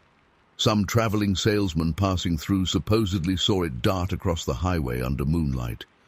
None of this was official. I certainly didn't have any reports filed at the station about a giant hairy creature. But this wasn't the kind of rumor I could easily dismiss, because the fear in their voices sounded genuine. They weren't joking. They weren't trying to get attention. If anything, they seemed embarrassed to even mention it. I remember looking over at them and making a casual remark like, "You fellas talking about that hairy monster people keep whispering about?" One of them just shrugged and said something about, "That's what folks are saying." The other nodded silently, refusing to add details. I could tell they didn't want to talk to me about it. Maybe they thought I'd mock them, but I was curious. I'd always considered myself a rational guy, but I also knew that strange things happen, even in quiet places. And I was out there every night driving around, so I figured if anyone was going to bump into something weird, it might be me. After I finished my coffee, I got back into my patrol car and started making my rounds again. It was almost 1 a.m. by this point. Normally, I'd just do a loop around town, maybe check the main drag, make sure the gas station was quiet, see if anyone was prowling around places they shouldn't be. But that night, I headed out toward the more rural area where the rumors were coming from. There's a stretch of road, back then it was even less developed than it is now, that winds out past some farms, cuts through a patch of woods, and eventually connects to some long country highways. I don't remember the exact name of the road, and it's probably changed since then, but I know I took that old route that barely had any streetlights. The moon was bright that night, enough that I didn't need my high beams on the whole time. The fields on either side looked like dark oceans of corn and soy, moving slightly with the breeze. At first, it was quiet, just the hum of my engine and the distant chirping of insects. Occasionally, I'd hear a rustling in the brush by the side of the road, probably a raccoon or possum. But then something changed. I can't explain it perfectly, but I got this uneasy feeling, like the air had grown heavier. It felt like when someone walks up behind you and you just know they're there before you see them. I slowed down, scanning the sides of the road with my flashlight through the open window. Nothing, just fields and trees. I continued driving, pushing deeper into that rural area. After a while, I parked on a gravel patch near an old barn that I knew was abandoned. I turned off the engine and listened, my ears strained to pick up anything out of the ordinary. For a long few minutes, all I heard was the night itself, the gentle rustle of leaves, the distant croak of a frog, the faint sound of some far-off machinery, maybe a pump on a farm. But then I heard it. Heavy steps. Not like a person walking, but more like someone dragging something heavy through the brush, or something with real weight behind its movements. It came from behind the barn, in a patch of trees that lined a small creek. The steps weren't constant. They'd come in clusters, like something stepping, pausing, stepping again. My heart started to race. I'm trained to handle suspicious situations, but this was different. I wasn't dealing with some drunk guy or a teenage prankster. This sounded big, heavier than a man. I got out of the car quietly, keeping the door partially closed so it wouldn't slam, and moved toward the barn. I had my flashlight and my service weapon, but I didn't draw the weapon. At least not yet. I didn't know what I was dealing with. I remember the smell, too.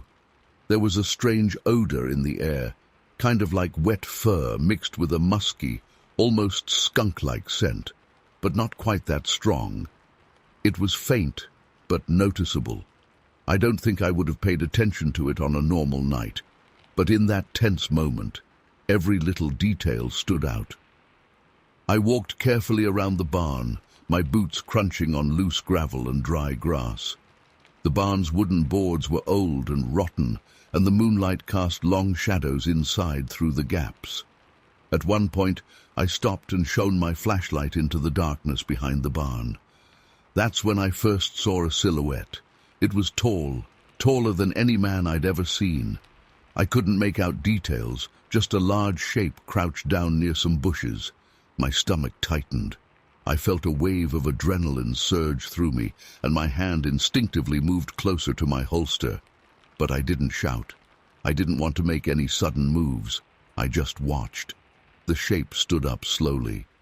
I say stood up because that's the only way I can describe it. It unfurled from this crouched position and rose to a height that must have been at least 7 feet, maybe more. The thing was massive. Its shoulders were broad, and it was covered in something dark and shaggy. It looked black or dark brown in the moonlight, but it was hard to be sure. For a few seconds, it didn't move. It just stood there, and I got the sense it was aware of me. I couldn't see eyes clearly, but I felt this piercing sensation, like it was looking right at me through the darkness. My mind raced. Could this be a bear standing on its hind legs? But Illinois isn't exactly known for large bears roaming farmland. Also, the shape didn't quite match a bear. It looked more like a huge, upright ape or a giant man in a thick fur coat. But the proportions seemed off. Arms too long, torso too thick, head shaped a bit differently. It was breathing heavily. I could hear these low, rumbling exhalations, almost like a grunt or a huff. I didn't smell that skunky odor as strongly now, but the presence of this thing alone was enough to send chills down my spine. I slowly raised my flashlight a bit more, trying to get a clearer look. The beam caught part of its face for just a split second. I can't be absolutely sure what I saw, but it looked like a flat, dark face with deep-set eyes that reflected the light strangely. That's when it moved. Not aggressively, not lunging at me, but it tilted its head to the side, almost like a curious dog. This one small movement caused me more fear than if it had roared at me. It wasn't mindless. It was thinking, observing me. That realization made the hair on the back of my neck stand up. I took a step back, my boots scraping the ground. The creature responded by taking a step sideways, into the denser brush. I couldn't see it clearly after that. Its outline blended with the darkness of the trees. My flashlight flickered over the foliage, catching glimpses of leaves and branches, but not the figure. I tried to steady my breathing and figure out my next move. Part of me wanted to call for backup, but what would I say? There's a giant hairy creature behind a barn. I knew how that would sound. Another part of me wanted to get the hell out of there, but I was a cop, damn it, and curiosity got the best of me. I took a few more steps toward the spot where I'd seen it. That's when I heard a low, guttural sound. Not exactly a growl, more like a half-choked grunt. It reverberated in my chest. This was no normal animal call that I was familiar with. It sounded primal, like something that belonged in dense forests up north, not in the farmlands of Illinois. I aimed my flashlight toward the direction of the sound, and I caught another glimpse of it moving deeper into the trees. Each step it took made a faint cracking noise as branches snapped under its weight. My heart was pounding so hard I could feel it in my ears. I know this might sound weak, but I was scared. Genuinely scared. I'd dealt with violent criminals. I'd faced down people armed with knives, but nothing compared to this feeling. This was something unknown, something that didn't belong in the tidy little world I thought I knew. At some point, I must have decided that it wasn't worth pursuing. Without speaking a word, I just started backing away, step by step, until I was on the other side of the barn again. I kept my flashlight pointed in the direction of the woods, but lowered it slightly to avoid shining it right at whatever was in there. The creature didn't follow me, at least I don't think it did. I didn't hear it coming closer. Instead, the night seemed to swallow it up. After a few more seconds of tense silence, I heard nothing, just the wind and my own breathing.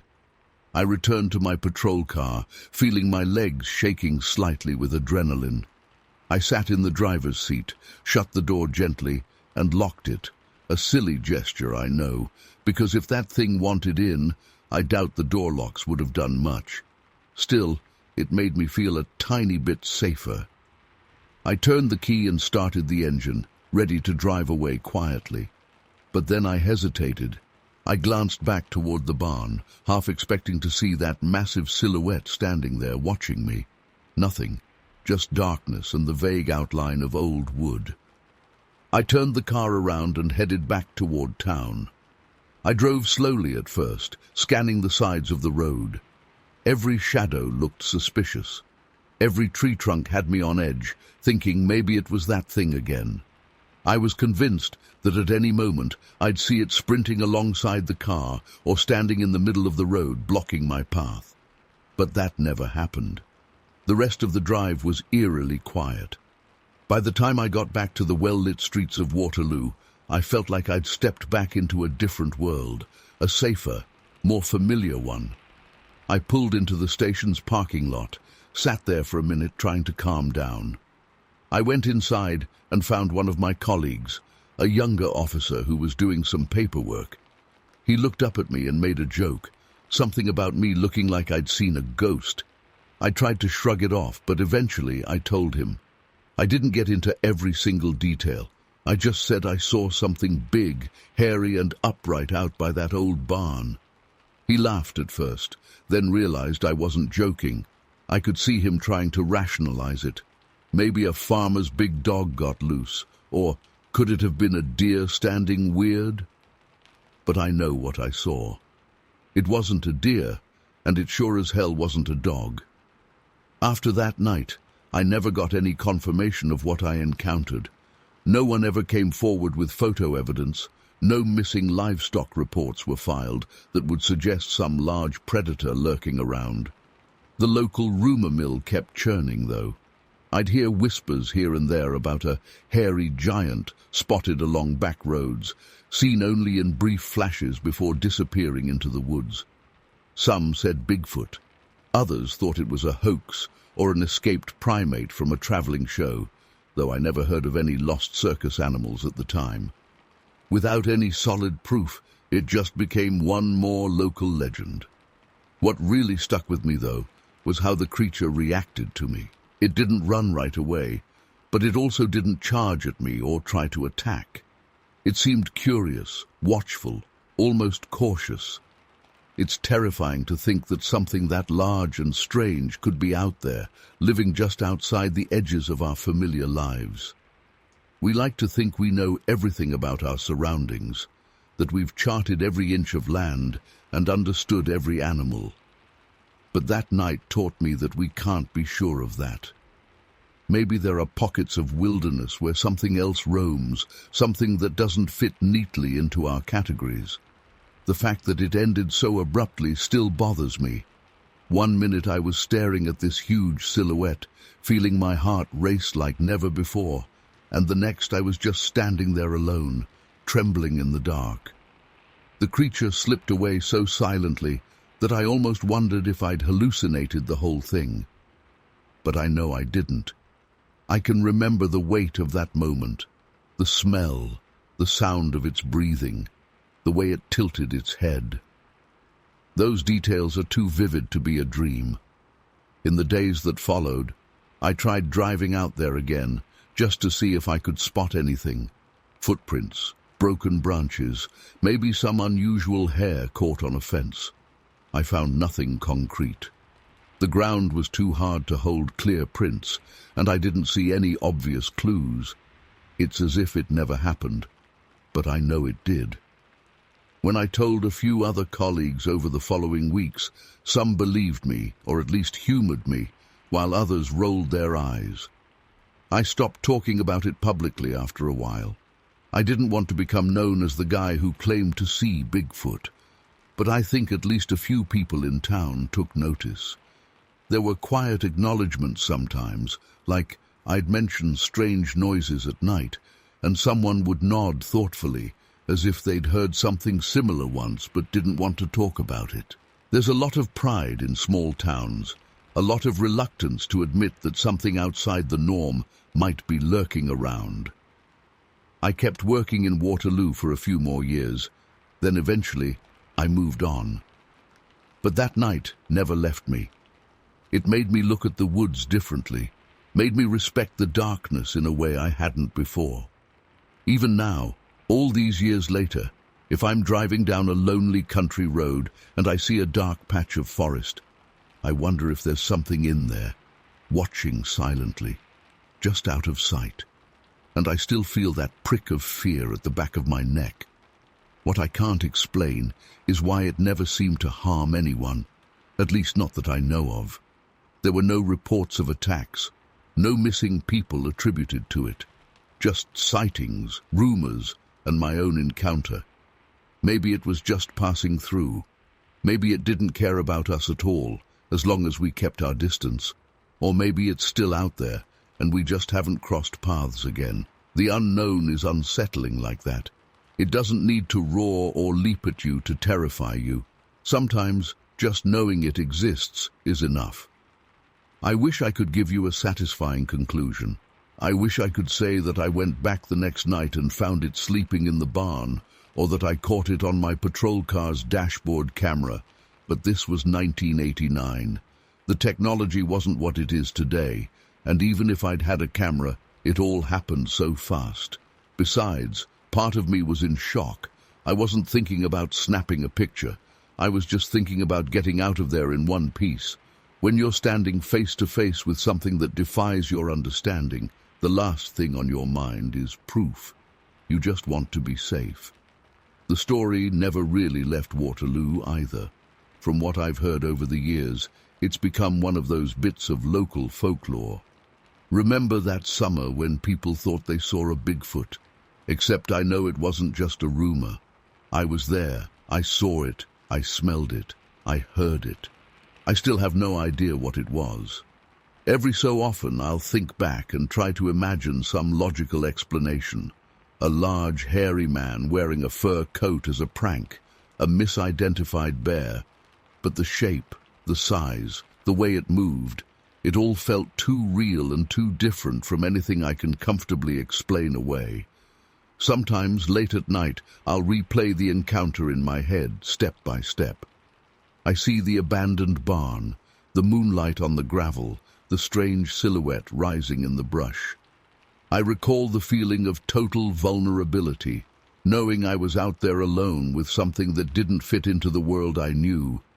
That fear, that raw sense of awe and confusion, wasn't something I could have imagined. And I think that's why, after all these years, I'm finally putting it into words. Because some experiences refuse to be buried. They stick with you, quietly haunting the back of your mind. If anyone ever asks me what I believe, I'd say this. I believe there are things in this world that we don't understand. Sometimes they cross our path, and sometimes they disappear before we can make sense of them. I believe that night in 1989, in the rural outskirts of Waterloo, I encountered something that I can't explain, something big, hairy, and intelligent enough to watch me carefully without rushing in. I believe I met the unknown face to face, and it let me go. After that night, I never saw it again. I never heard any new rumors that matched the intensity of what I experienced. Everything just sort of faded back into the usual small-town rhythm. That, in some ways, made it even more unsettling. It didn't mark its territory with destruction. It didn't leave a trail. It came, it observed, and it vanished.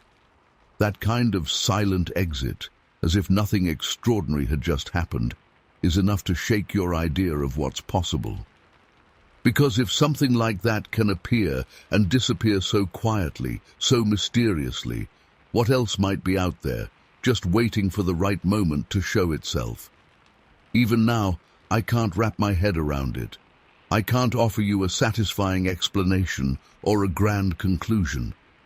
All I can do is tell you what happened and how I felt. Maybe that's enough. Maybe some things are meant to remain unsolved, lingering in the back of your memory, reminding you that the world is not as simple or predictable as we want it to be. I guess that's how I'd leave it. As a reminder that even in a quiet place like Waterloo, Illinois, late on a summer night in 1989, something extraordinary can appear and then vanish without a trace. And I've never been able to explain it since.